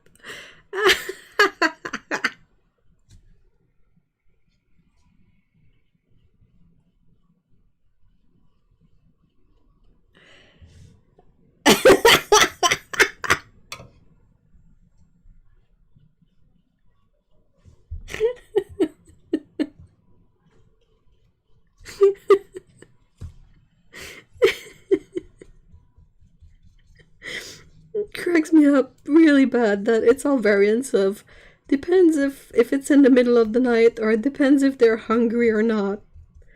Because it's so true. I get yelled at if I don't give Scout her daily pumpkin. Mom! I pooped! Mom! Mom, mom, mom, mom, mom, mom! Mom, did you hear me? Mom! I pooped! He's just like, yeah, okay, cool.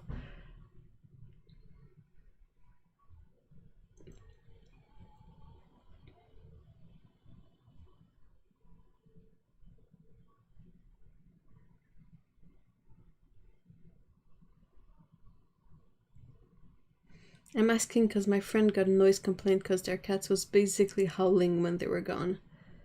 The person who complained was 2 floors down. Oh, that's possible. That's really possible. If the cat was distressed because his humans were not there, it's really possible that the cat howled really loudly. My parents, for some obscure reason, they would always put the cat in the like in a how can I say this? I don't know. I can't find the words in English in my brain right now. But when I was a kid, the cat we had, my parents would put him in the in a room for the night. Let's just say that, okay? And he didn't like it, so he would always meow at the door. And he was in the basement, and we could still hear him quite loudly, like a floor above.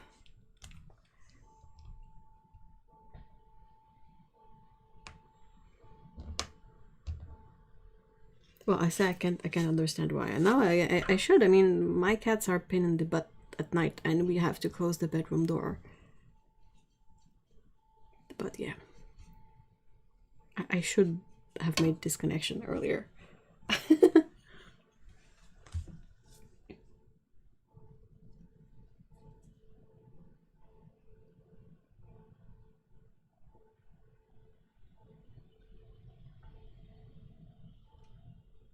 Was that Cassie? Cassie? Like, how does a cat that small makes that loud noise? I mean, seriously. This one is olive green. It's a yellow, a green, and a red pigment. Huh.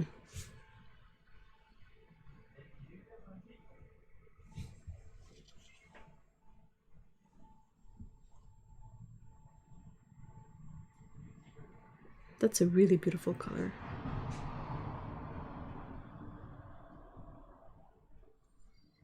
It's a very easy to use color in my opinion.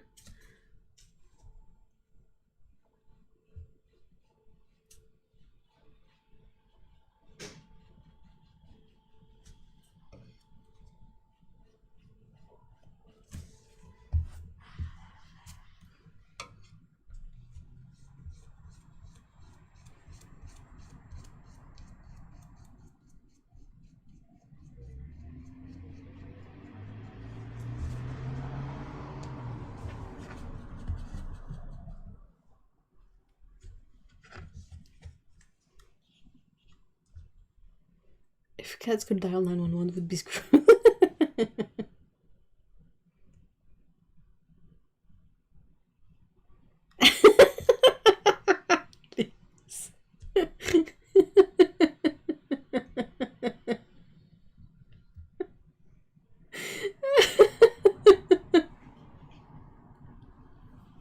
It's so visual and so funny. To have the cat be like, meow, meow, meow, meow, I'm coming home, meow, meow, meow. Oh, it's hilarious. Yeah, it's Cassie, although she stopped howling the last 2 times with cats. Yeah, she just got, I think she's just like, enough of this. Okay, so, oh my god, okay, so husband wants us to keep these kitties out of the bedroom, so he has a room that is allergen free. It has now become Nutmeg's mission to break into the bedroom. Yep, she's definitely a tortie. Absolutely. Like, if we keep doors closed and none of us are in there,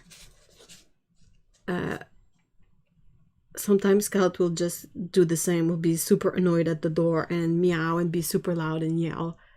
And we're like, but there's nobody in there. If there is somebody in a room that the door is closed, that's unbearable. How dare we? This beautiful green is sap green.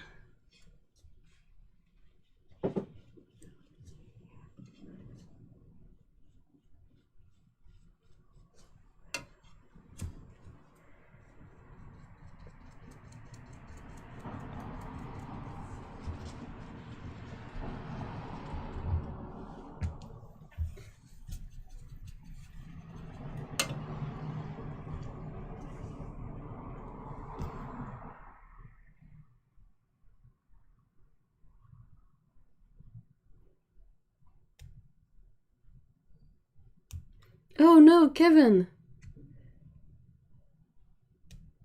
Oh, I didn't tell you, Nutmeg actually sat on me yesterday. Ooh!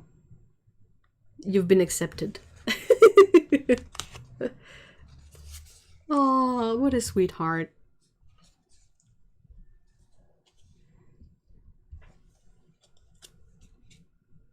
It is funny to watch, Kevin, but it's actually not a really cool prank to do to cats. Like, it's hilarious because we don't really understand, but the moment you figure out or you learn about why the cats will react that way, it kind of stops being funny.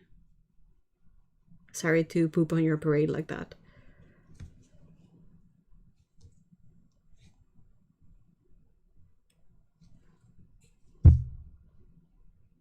This is Shadow Green, it is Perylene Green, it is absolutely beautiful. And I love this color from Holbein. It is one of my favorites. Like how beautiful of a dark green.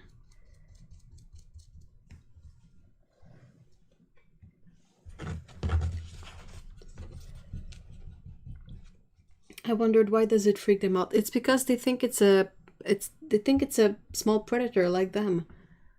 Like, they think it's a snake and that their life is threatened.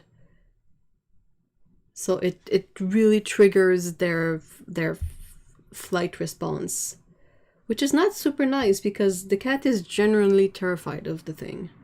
It's hilarious to us because we know it's nothing, but the cat doesn't know that it's just a cucumber. They immediately go in like survival mode.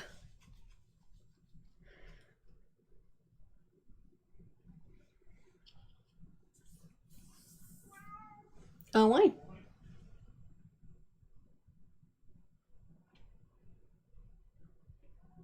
I think it was the Dreamies.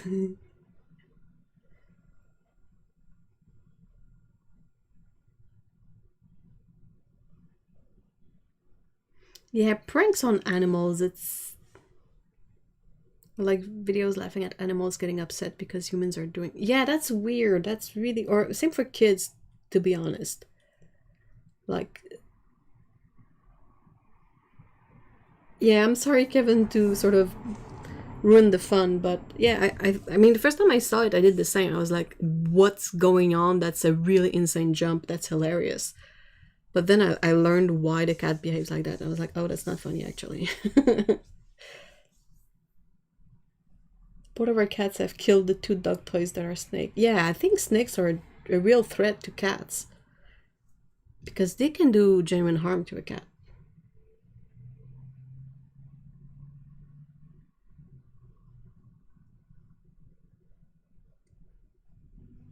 What was the thing I was trying to... Yeah, like, you know the prank where they would tell kids that the parents ate all the Halloween candies? That is so not funny. That's such a stupid, evil prank. I'm sorry, but... Like... my kid is traumatized because I ate all his candies. Nope. Not funny, dumbass.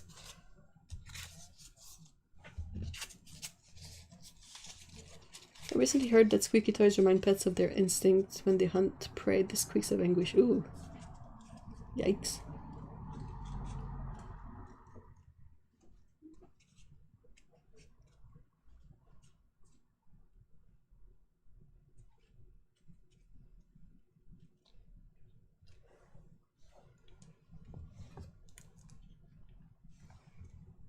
Oh, ma Squeezie, t'es bien belle.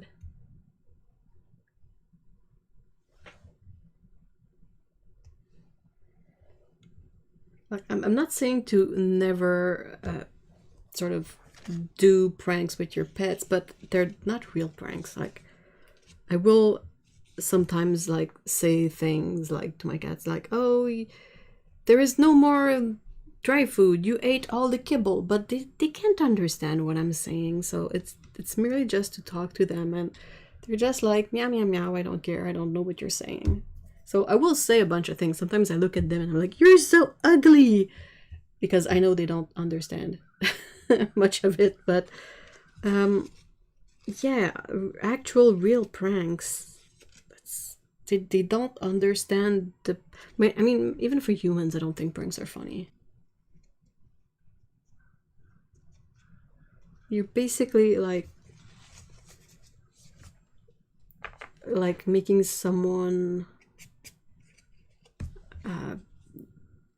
like someone's gonna be doubtful for the rest of their lives according to certain situations. Like, I don't know, I don't think pranks are funny. This is not the good swatch. I need cobalt blue pale. I feel like Eva had her candy. I had my candy eaten as a kid, but this is not the same situation. It's just that the point is to film the kids crying their eyes out because like all their loot that they collected the night before, their parents ate it, and it sort of makes no sense for them that this happened, and I just don't think it's funny.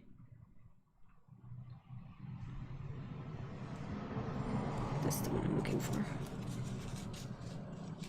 What do you think of family vloggers that keep a camera? Oh no, that's terrible. That's really, really terrible.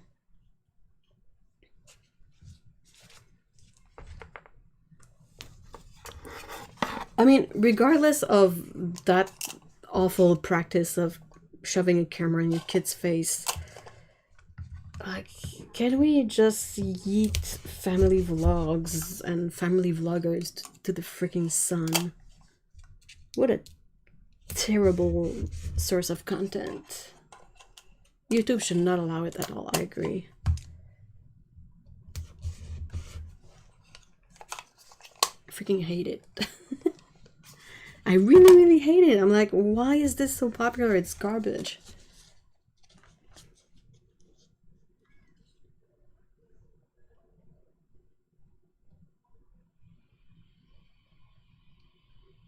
If we scare them by accident and can comfort them, that's okay to have a laugh about, I think. Just, like, I definitely have at least 2 cats laughing. Yeah, definitely. Like, I mean, doing it on purpose is the problem. Like, being like, hey, I'm gonna willingly prank my cat, my pet / my kid. I don't know, I just don't think it's funny. Yeah, the Ace family needs to be... I mean, the parents need to be yeeted in the sun badly. the dad is such a fucking train wreck. I apologize for the swear words. Whoops. This one slipped. It's that bad. It is really that bad. Though I think they sort of bankrupted themselves, so ugh.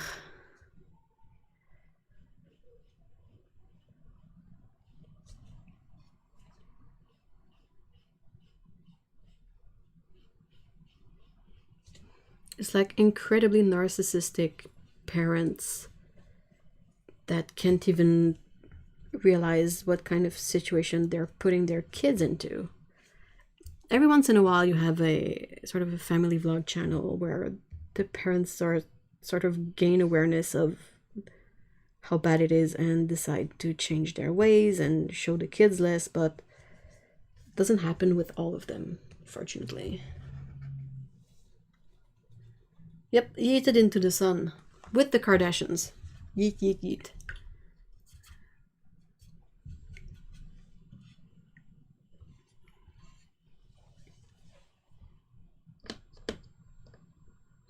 Green blue, that's a really beautiful color. It's PB16 if I remember right. They always say, oh look, the kid says he's fine with it. They're a kid, they can't consent to that because they can't grasp. Exactly! How freaking out of touch with reality do you have to be as a parent to use that argument? The kid says it's fine. How old is the kid? Dang it. Some of those parents making bank on their kids on social media. Yeah, that's barf-worthy, I agree. I have no issue if it's with a pet that is still well treated. Like, I think the dude that had Lil Bob was a really nice pet parent. While I think the people who had Grumpy Cat were a bit more touch and go. But kids is a big no, in my opinion. What's everyone's favorite memory they made this summer? Oh, that's a tough question.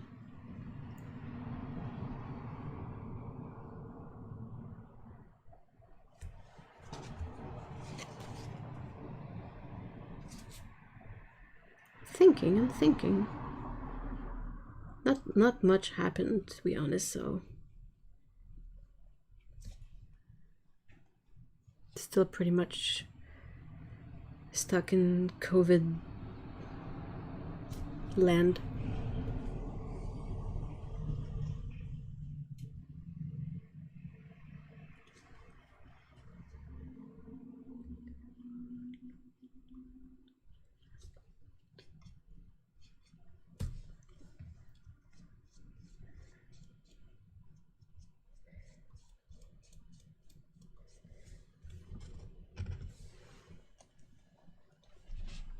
What about you, Otto? Or that family that gave up custody of their adopted son who had autism because it was... Yeah, yep. That's... I think in the end it's better off that they did that. But dang, did the whole thing not make them look good. Like, how dumb do you have to be?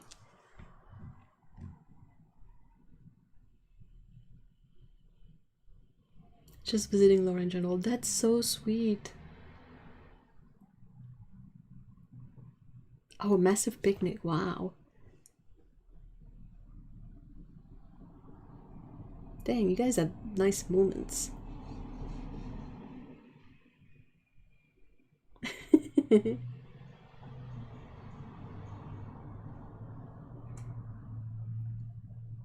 Yeah, Dominic, I agree, I think. Well, I think that's gonna be the best, so I agree.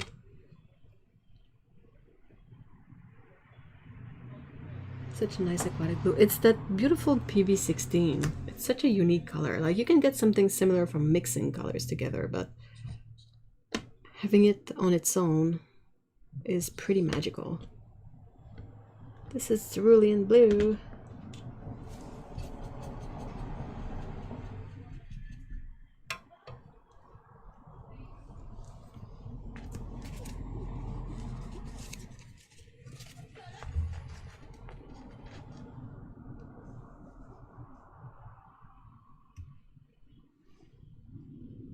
Oh, good memory too. My cousin visited this Thursday and we went out to eat. Back to me and played. Oh, that's wow, out to eat. That's something that we haven't been able to do in a bit, right?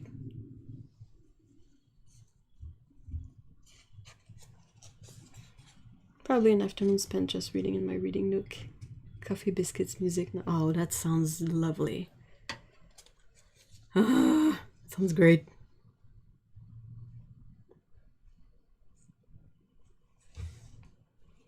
What's everyone's looking forward for the most this autumn? The cool weather. Lumpy elephant on the poor kids. Yep. That's it. Like we were talking about good things that happened. This is sort of really serious and like kind of a downer. So I kind of agree. And not something that ultimately talking about it between ourselves will help in any way. Most looking forward to fall foods. Oh yeah, Halloween, yeah, to being able to use my oven to cook stuff.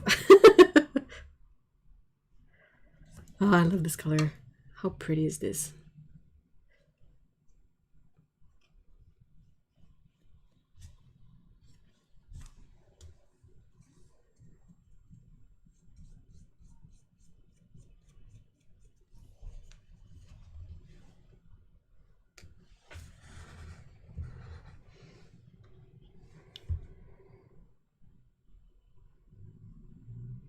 Felt good thing I got a new hamster cage. That's you. Oh wow!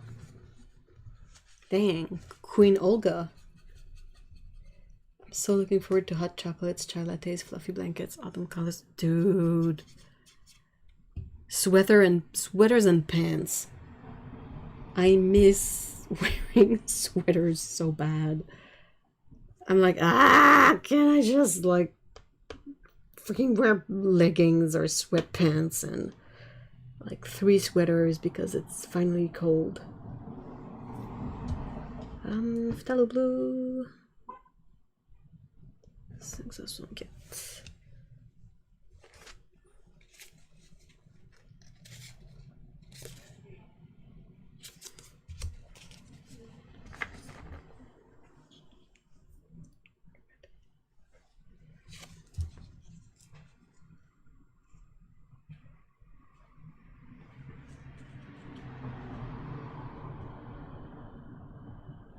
I think it's time you move to Ireland and Scotland. Seriously.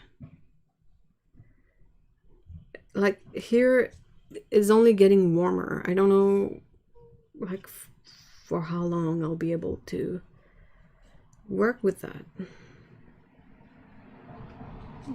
But yeah, then again, there's a bit of a lot of logistics with moving to a completely different continent. Never mind country, this is a whole new continent.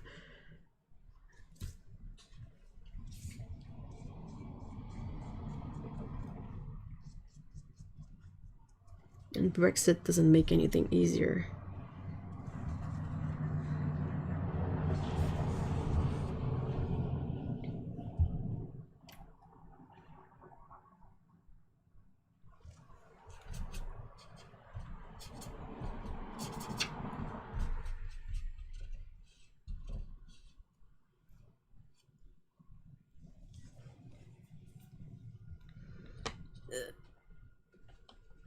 Ultramarine light. Ultramarine light.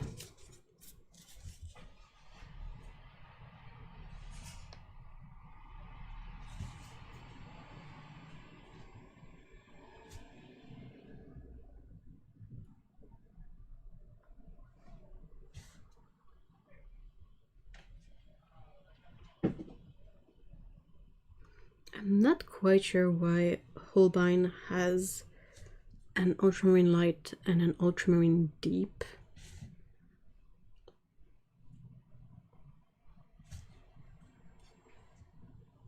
Maybe I'll be able to see with the swatches, but I kind of doubt it.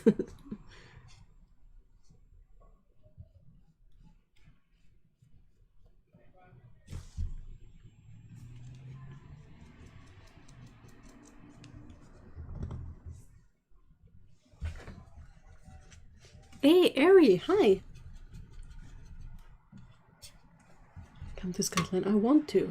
I truly do. Oops.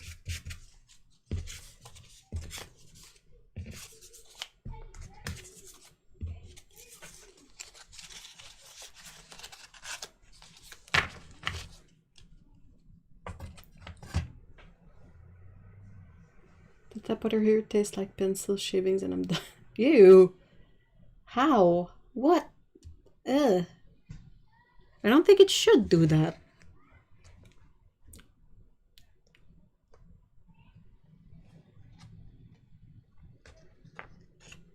I'd imagine the color changes with different pigment sizes, especially with ultramarine. It's not as much the color as the granulation, really.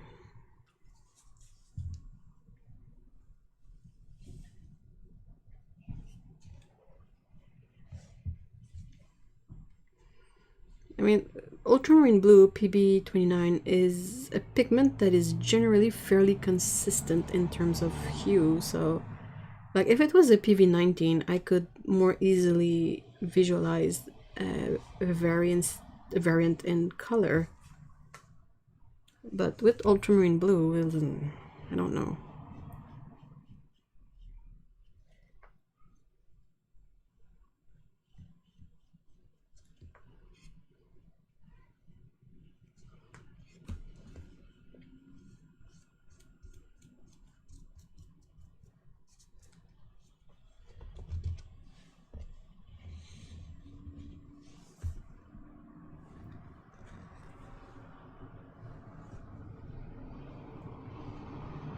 Ours tastes like pool water because of all the chlorine. Yeah. We learned that ours has lead in it. Like, not a dangerous amount, even if it's better to have 0, but yeah. London water is so bad it makes me physically sick. Ooh, ouch. Hey, Salome, hi.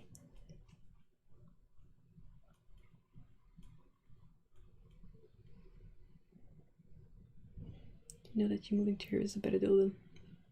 Oh, definitely. Dude, don't come here. Ew. No, no, no, no, no, no, no.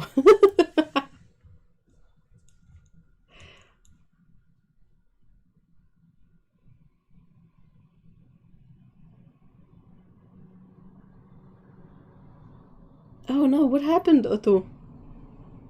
Eep.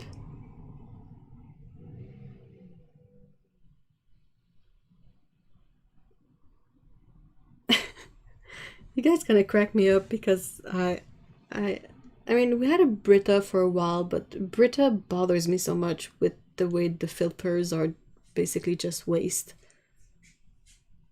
And I just drink tap water.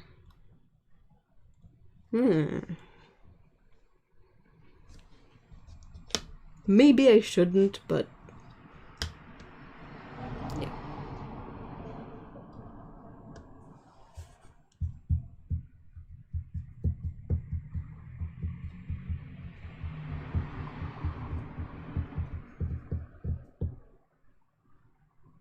Oh, yeah, is that the hotel where that made the whole thing a true crime story?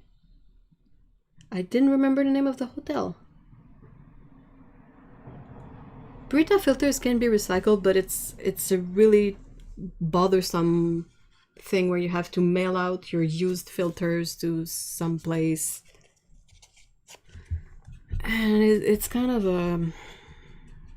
like, it's the kind of thing that will sit in a box for like months on end before I finally get to do it. So I would rather find another option personally.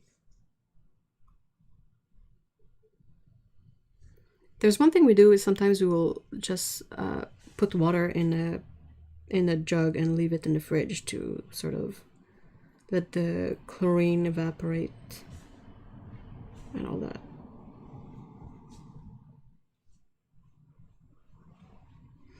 I could never ever buy from plastic bottles all the time.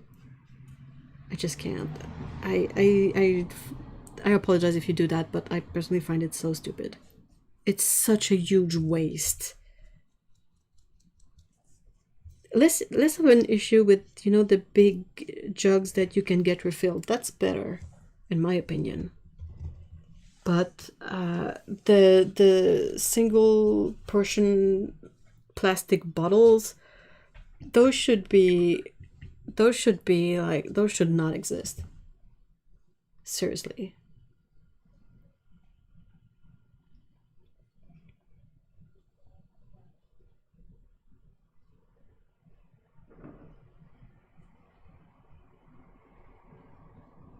If it's not really recycled, it's a bit crap. Yeah, that's the thing. If you cook the water, the chlorine will disappear sooner. Yeah, but I mean, I know I would never bother with it.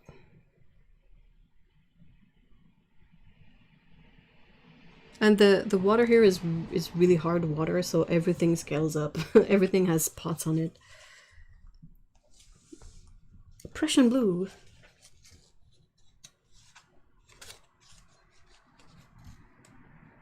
Oh, understandable, Otto. What's PFAs? But still, I mean, bottled water, how much of a bad idea can we... like, how worse of an idea could we have had? Let's put tap water in plastic bottles and sell that. Freaking hell.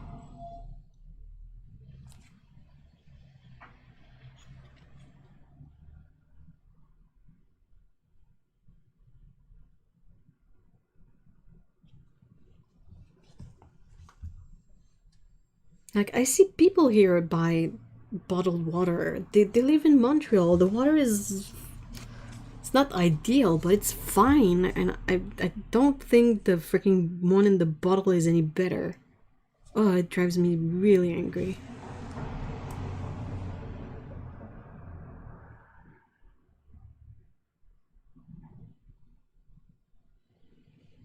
I have all but given up plastic bottles because of their filter tap. That's great. That makes me happy.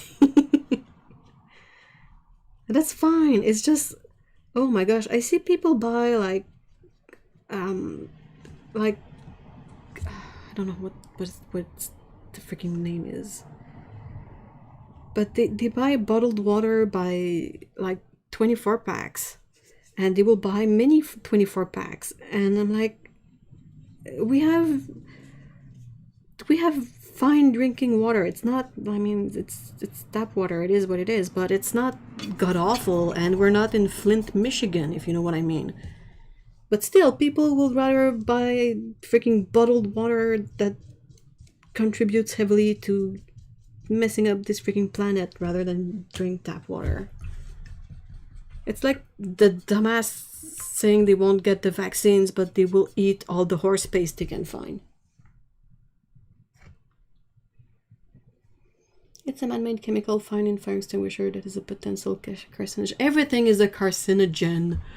Okay, lumpy elephant, I don't want to get riled up. Let's talk about cats.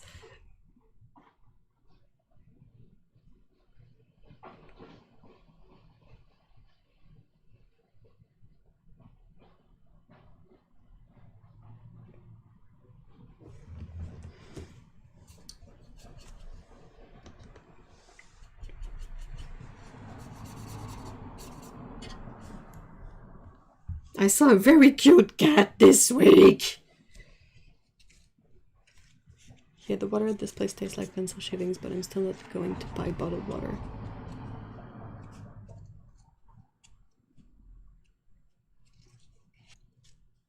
Ugh, convenience.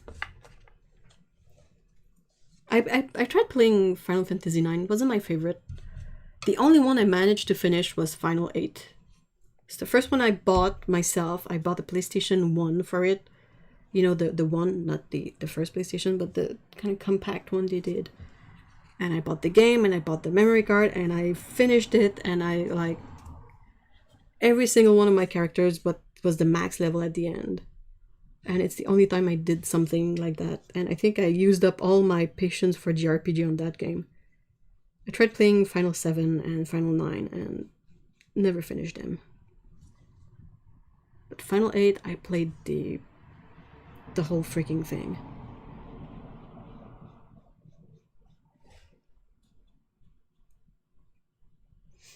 Albus nutmeg or what kind of what?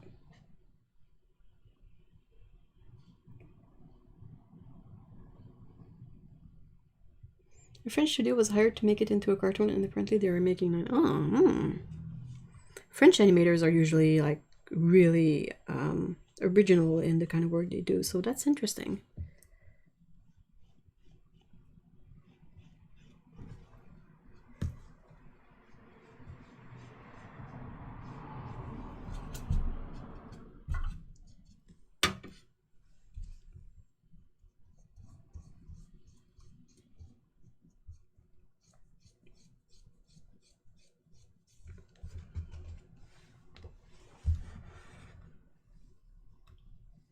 I've started playing MTG Arena like a chump. Is it fun? What Sits is currently dreaming of eating something. Oh, I can hear Albus snoring. What? Really? Oh my gosh, they're having a really cat-like afternoon.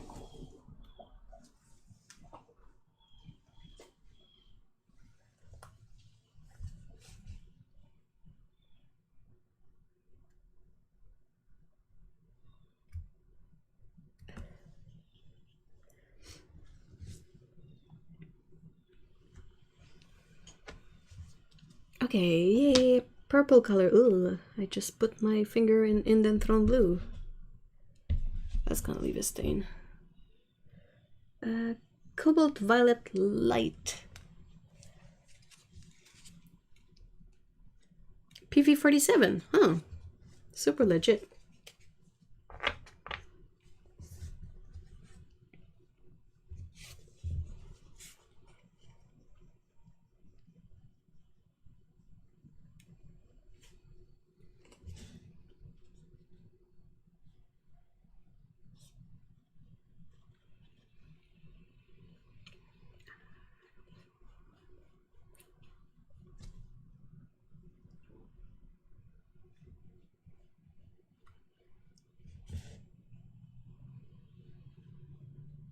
It's such a beautiful soft color.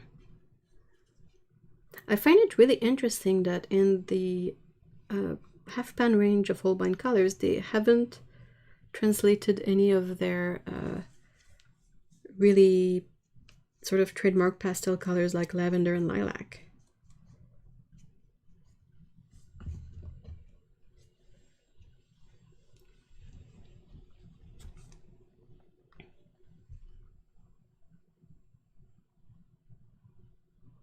Your desk currently looks like a bunch of sky paintings from a window. Oh my gosh, it's true. That's so funny.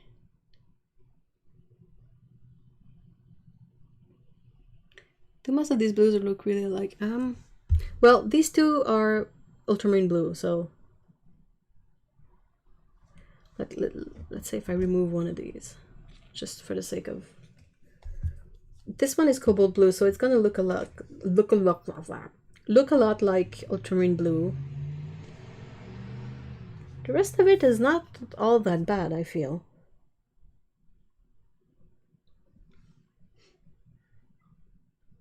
My second tube of MG Cobalt Violet has gone solid as well. Really? Oh, I need to check mine then. Yeep.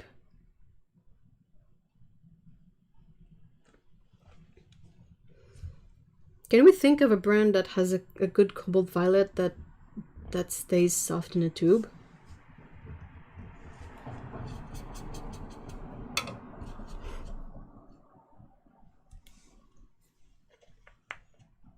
Dioxazine Violet. I'm always excited to see how dark this color gets in a mass tone when I swatch it from a different brand. Some of them, like Quard, the mass tone is almost black. It's so intense. This one is a nice value. It's not super dark, but then again, it's maybe easier to use because it's not super dark in the mass tone.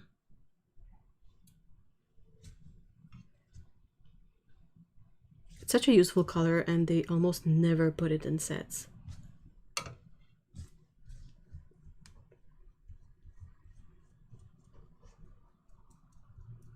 Like, they don't put a magenta and they don't put a dioxazine, so it's really hard to get a good cool violet.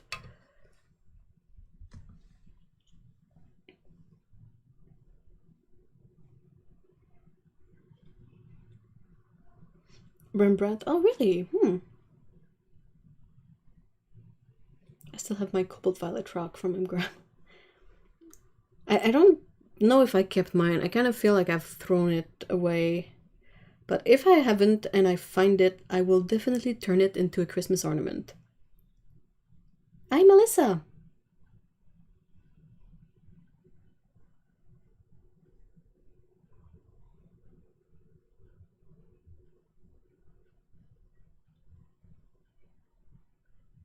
One of the first things I do with the set is put purple in. Yeah. Second thing. First thing is put a magenta in for me.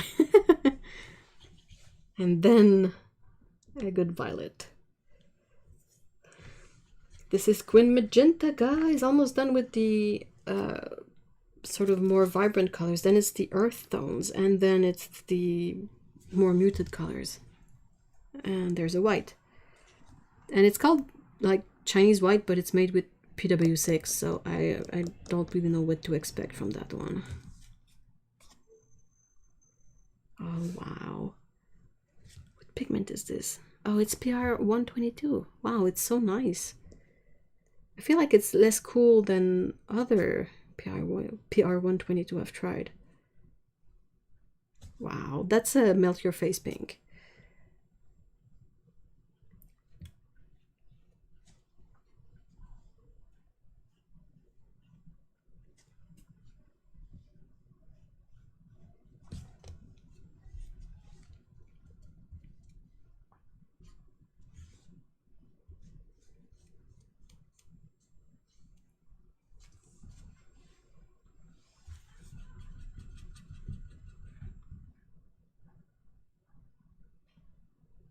YouTube was being a stinker and not letting me on. Oh no.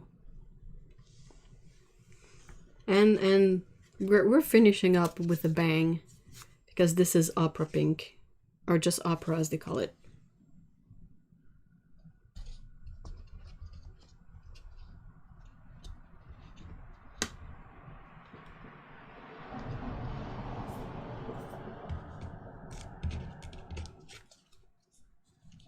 Okay, so here's a question. What is the point of Chinese white? Dude, that's a very good question.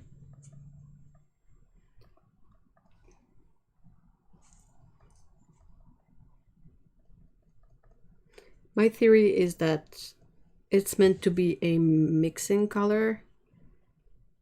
Like that you're supposed to, instead of diluting your color with water, you can mix it with Chinese white so that you preserve the binder integrity of it, maybe? But it still affects the color. Like, they could just put a pan of dried gum arabic in there with no pigment, and we could probably dilute our colors with that and water, and that would be more efficient than Chinese white.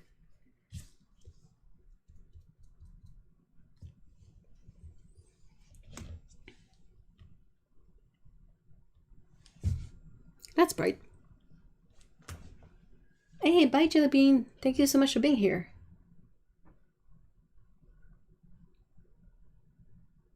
That opera looks brown.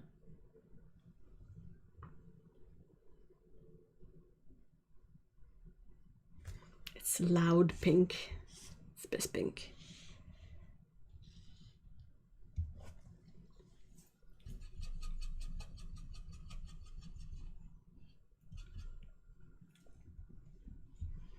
Okay, this is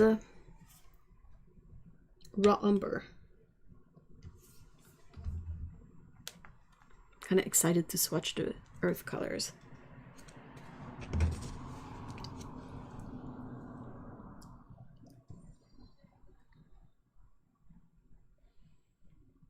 So I expect this color to be sort of a greenish brown. Oh, it looks brown. That's probably on camera because it looks like a mid-level pink in real life. Oh yeah, that's it. Yes. That's a good raw umber color. That's legit.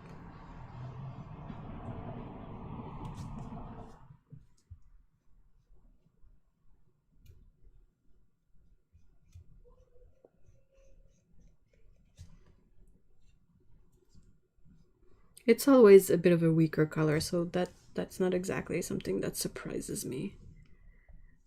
In terms of raw umber colors, it re-wets really easily, and it's a really nice hue that I know I personally associate with raw umber. That's a winner. Winner!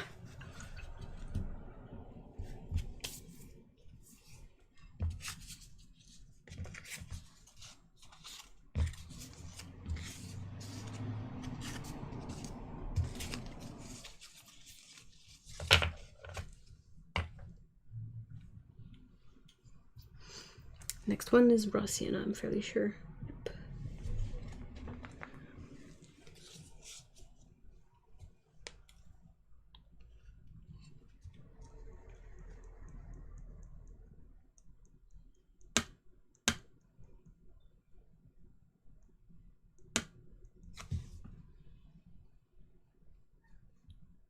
Wow, that's bright.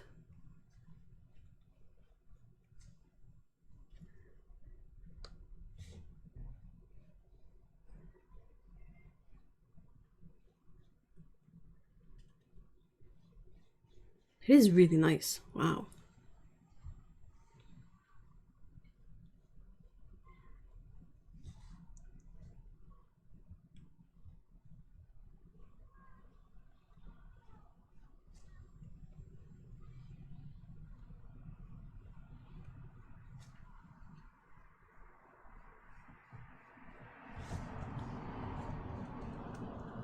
It's definitely weaker and less opaque than yellow ochre.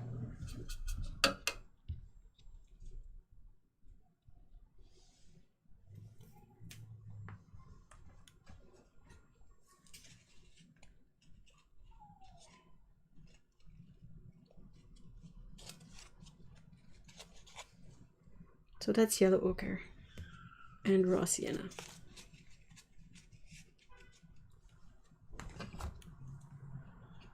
Okay, next. Burnt umber. Woohoo!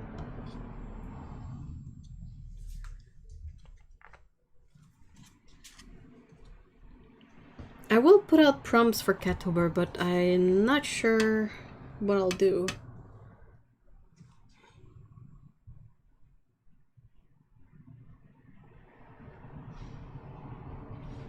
I feel a bit out of resources this right now, so I am not sure about the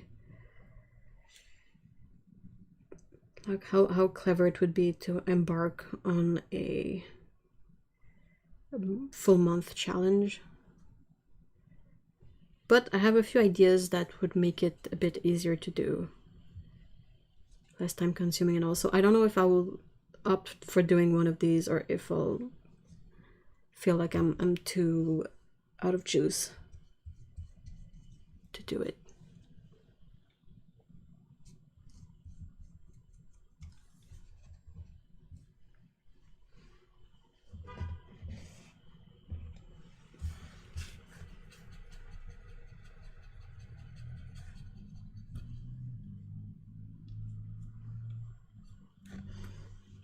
Okay, next one, burnt sienna.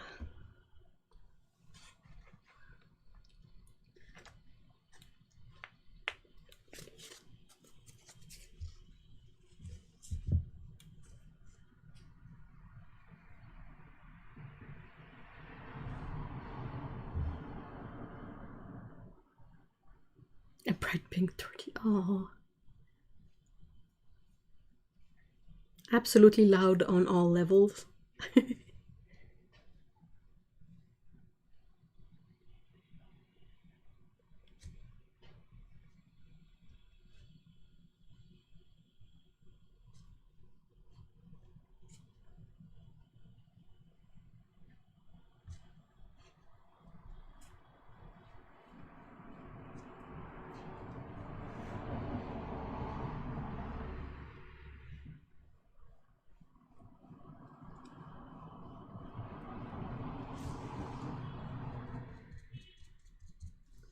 beautiful burnt sienna.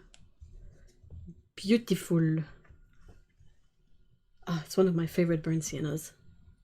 Like the earth tones. The raw sienna is a bit streaky, but that's something that happens a lot with raw sienna because they want it to be more transparent. But all the other earth tones color are like perfect.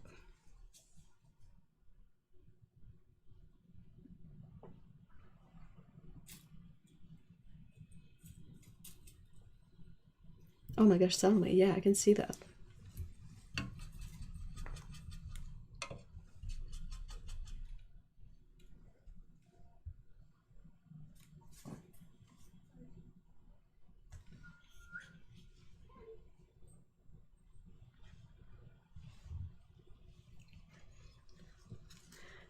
Indian Red, PR101.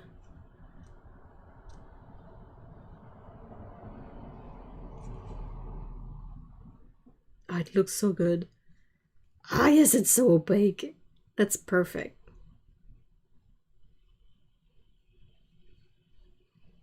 Mmm, delicious.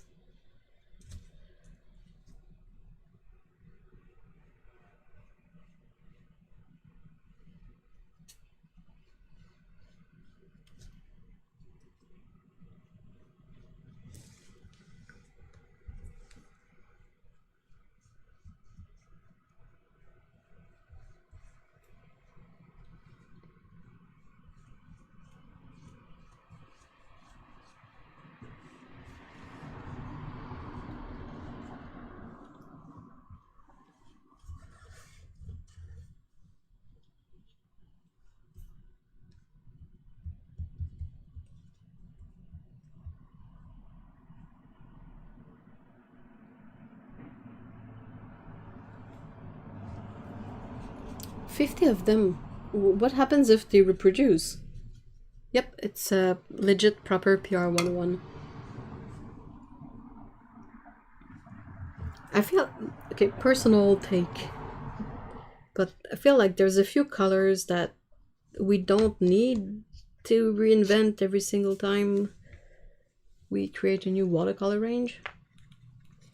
And I'm really sort of happy to see that Holbein has done that, like has kept them to what we know. A good opaque PR101 Indian Red. Burnt sienna, yellow ochre, burnt umber, raw umber. Like,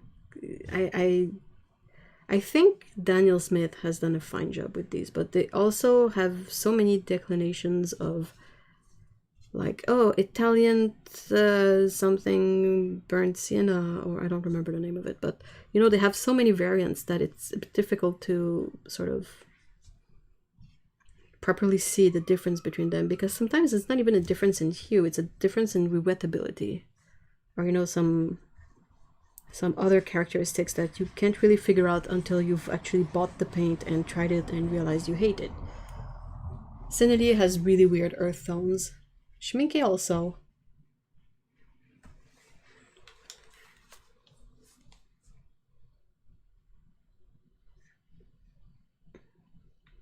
Yeah, Kevin, a good sorry. Yeah, moving out of the parents' place is expensive, and always thankful for thrift shops. Like, you can get utensils and plates for a few dollars over there. They're not gonna be a matching set, probably. They're not gonna be like fashionable or anything, but they will do the trick for a while. Kind of feel like you have to have thrifted cutlery and all that for your first apartment. That's a rite of passage, in my opinion. Okay, Imidazolone Brown. It's beautiful, PBR 25. It's such a beautiful muted red orange-ish color.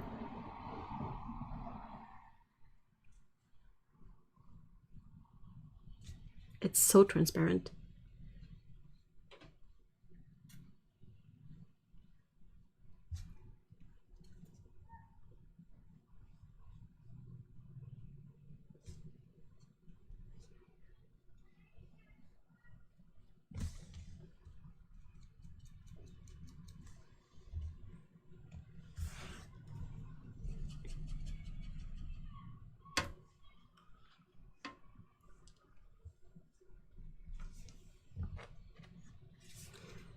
Oh, peach black. I love peach black.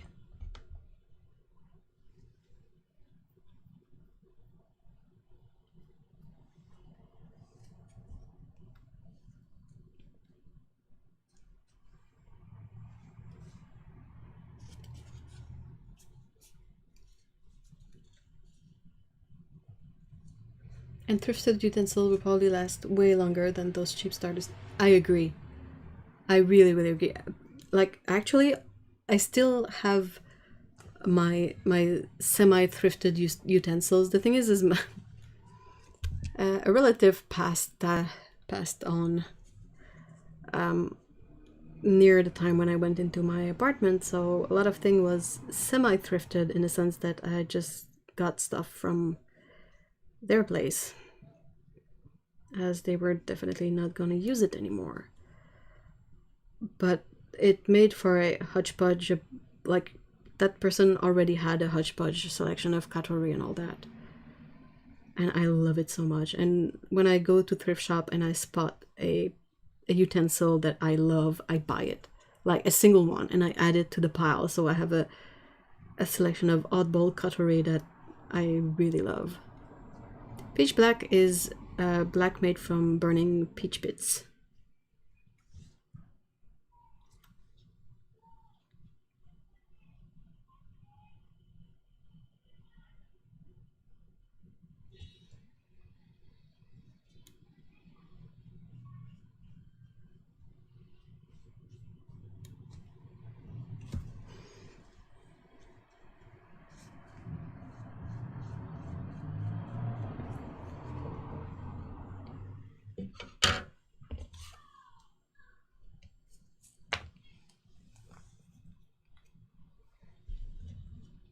Peach pits. Bits.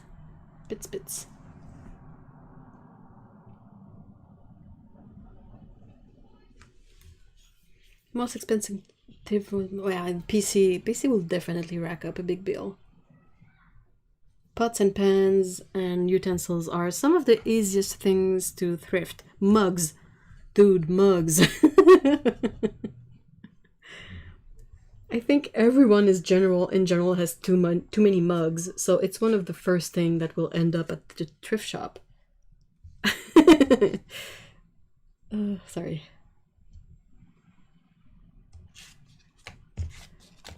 All right, I have 3 colors left, guys. We're gonna make it. This is ivory black. I think it's their only non-vegan color of the whole range. Oh, I'm so glad they had peach black in pans rather than lamp black or something. I just love it.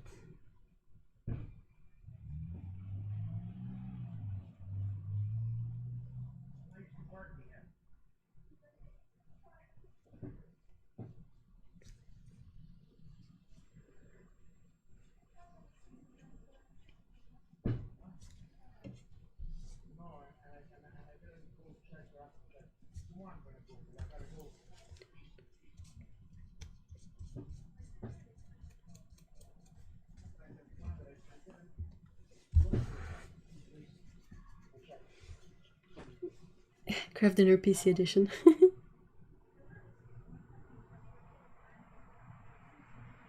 That's so interesting. How did people come up with the idea to burn peach pits to make a pigment? I have no idea. But they do it with grape seeds and peach pit and cherry pits.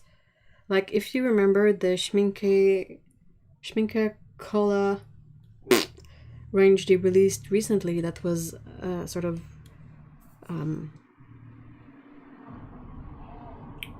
what's fusine in English? Charcoal. They didn't include their lamp black. Oh, really? It's your favorite? Oh no, I'll have to swatch it out on from the tube. It's such a lackluster color in most ranges. I wouldn't think this one is different.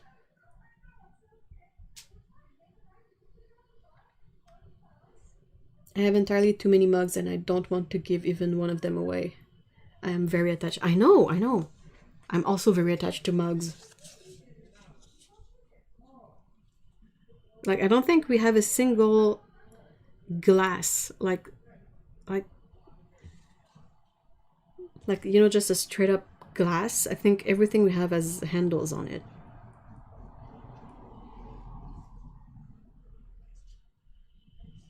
Because why drink out of a glass when you can drink out of a mug? Oh, their Payne's Gray is beautiful. Wow. Wow, that's pretty.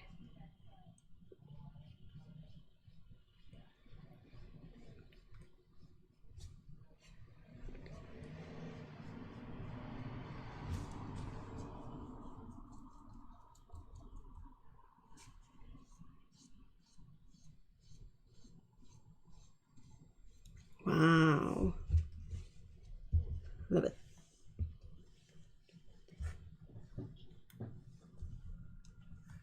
Liquid charcoal. Thank you so much, Linda.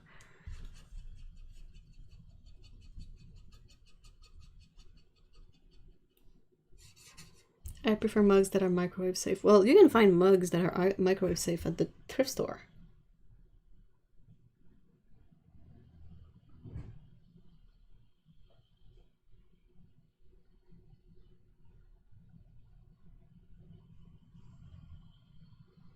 Oh, that's super interesting. I'll have to round up all the lamp blacks. I haven't swatched them just to see.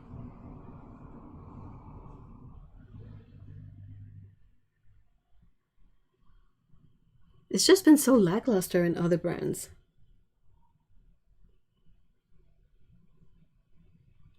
But maybe Holbein is onto something, because they have some really interesting stuff there.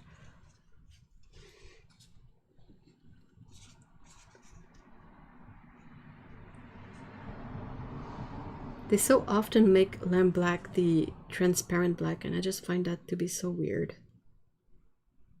Now, I just hope that the watercolor ground will stay put. It should, but...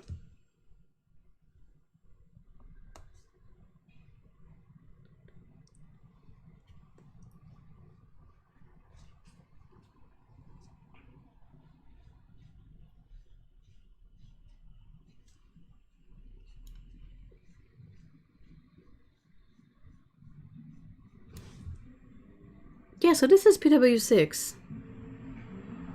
Not quite sure why they called it Chinese white. I don't know if their regular tube Chinese white is also made with PW6. But that's it. That's the whole thing.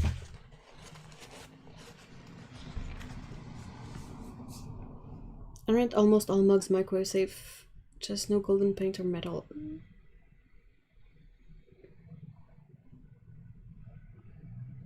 Oh, interesting.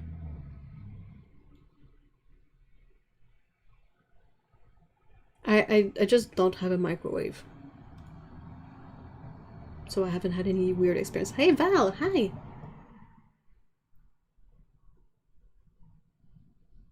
I find it has a real depth that works well with monochromatics. Oh, I really have to try that out then. I mean, they have pitch black and ivory black, and they look very similar, right?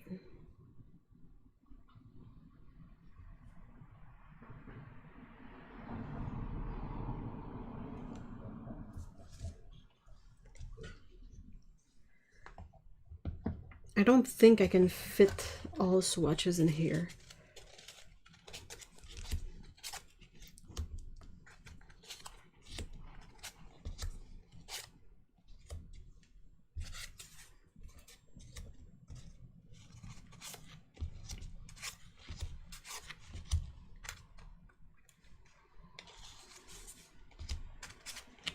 These are dry, so I can stack them up, no problem.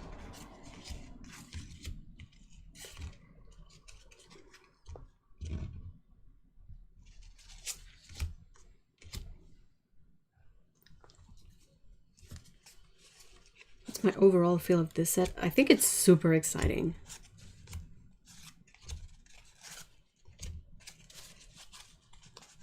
I love the earth tones. That's something I feel like Holbein does really well.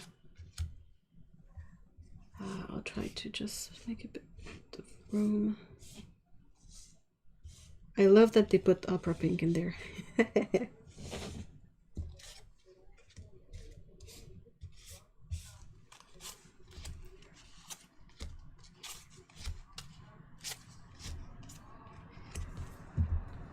Is that... yeah, I think that's in camera. Not bad, not bad.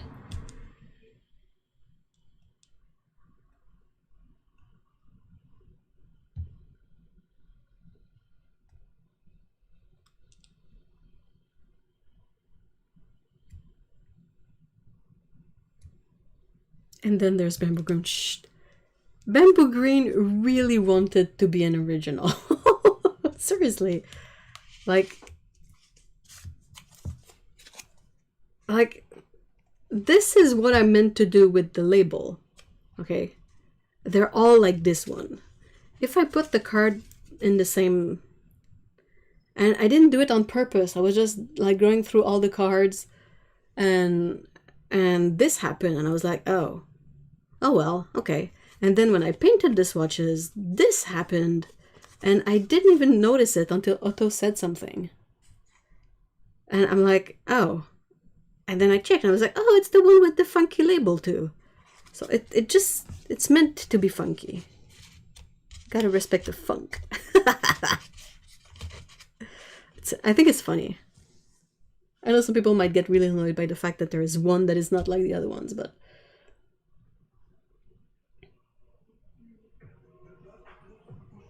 why is pink the color that benefits from being fluorescent so much? I think it's just easy.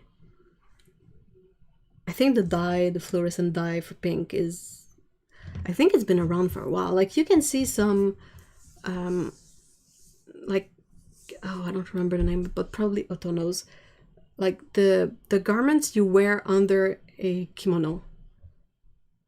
Sometimes they are white, but they have like a print in color on them, and you can find a lot of them that will have a print that will be soft colors like blue and like a soft pink, and then they have like a really loud, bright neon pinkish orange.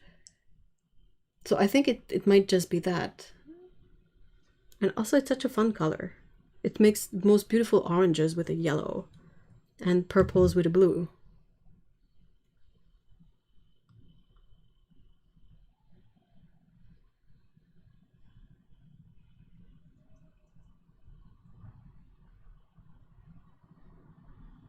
Thank you for being here, April. Have a great weekend.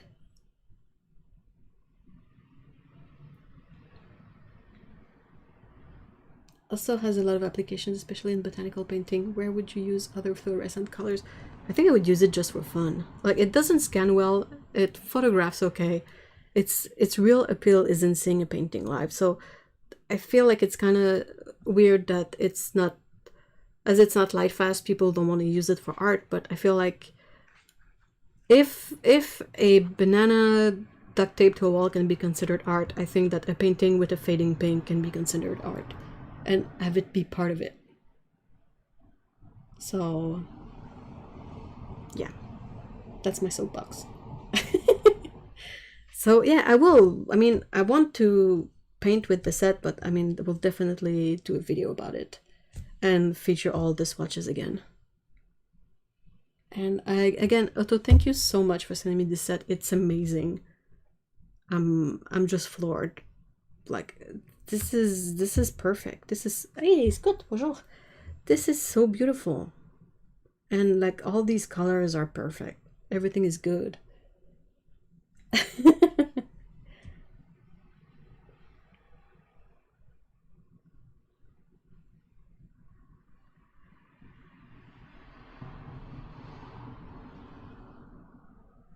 So yeah, thank you so much everyone for being here today. I see people are already leaving. That's fine, we're done. So yeah, thank you so much guys for being here today and being there for the whole swatching. I think it's a great even set of colors. I agree.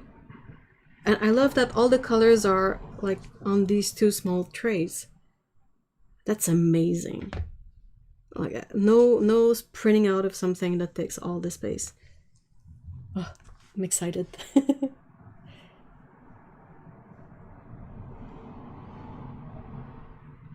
Oh, interesting. Baumgartner Restoration said in a video once that conservation should not be a concern of the artist, but the buyer and the restorator. Yep, I agree. There. Okay, so again, thank you, Otto, for this incredible gift. Like, seriously, wow. And thank you for being here today, even though your internet was not collaborating. Mine wasn't either. And thank you everyone for being here today as well. Thank you to Otto and Lise for being there for the links and the moderation and all that. And if you're not familiar with our community, we have a Discord server. You'll find the link in the chat and in the description. You can come over, join up for free. It's a really fun place where we hang out during the week and chat about stuff. All kinds of stuff, not just art stuff, but all stuff. And it's a lot of fun. And yeah, that's it. So again, thank you everyone. Have a great weekend. We will see each other quite soon. And meanwhile, I hope you have a great time. Bye.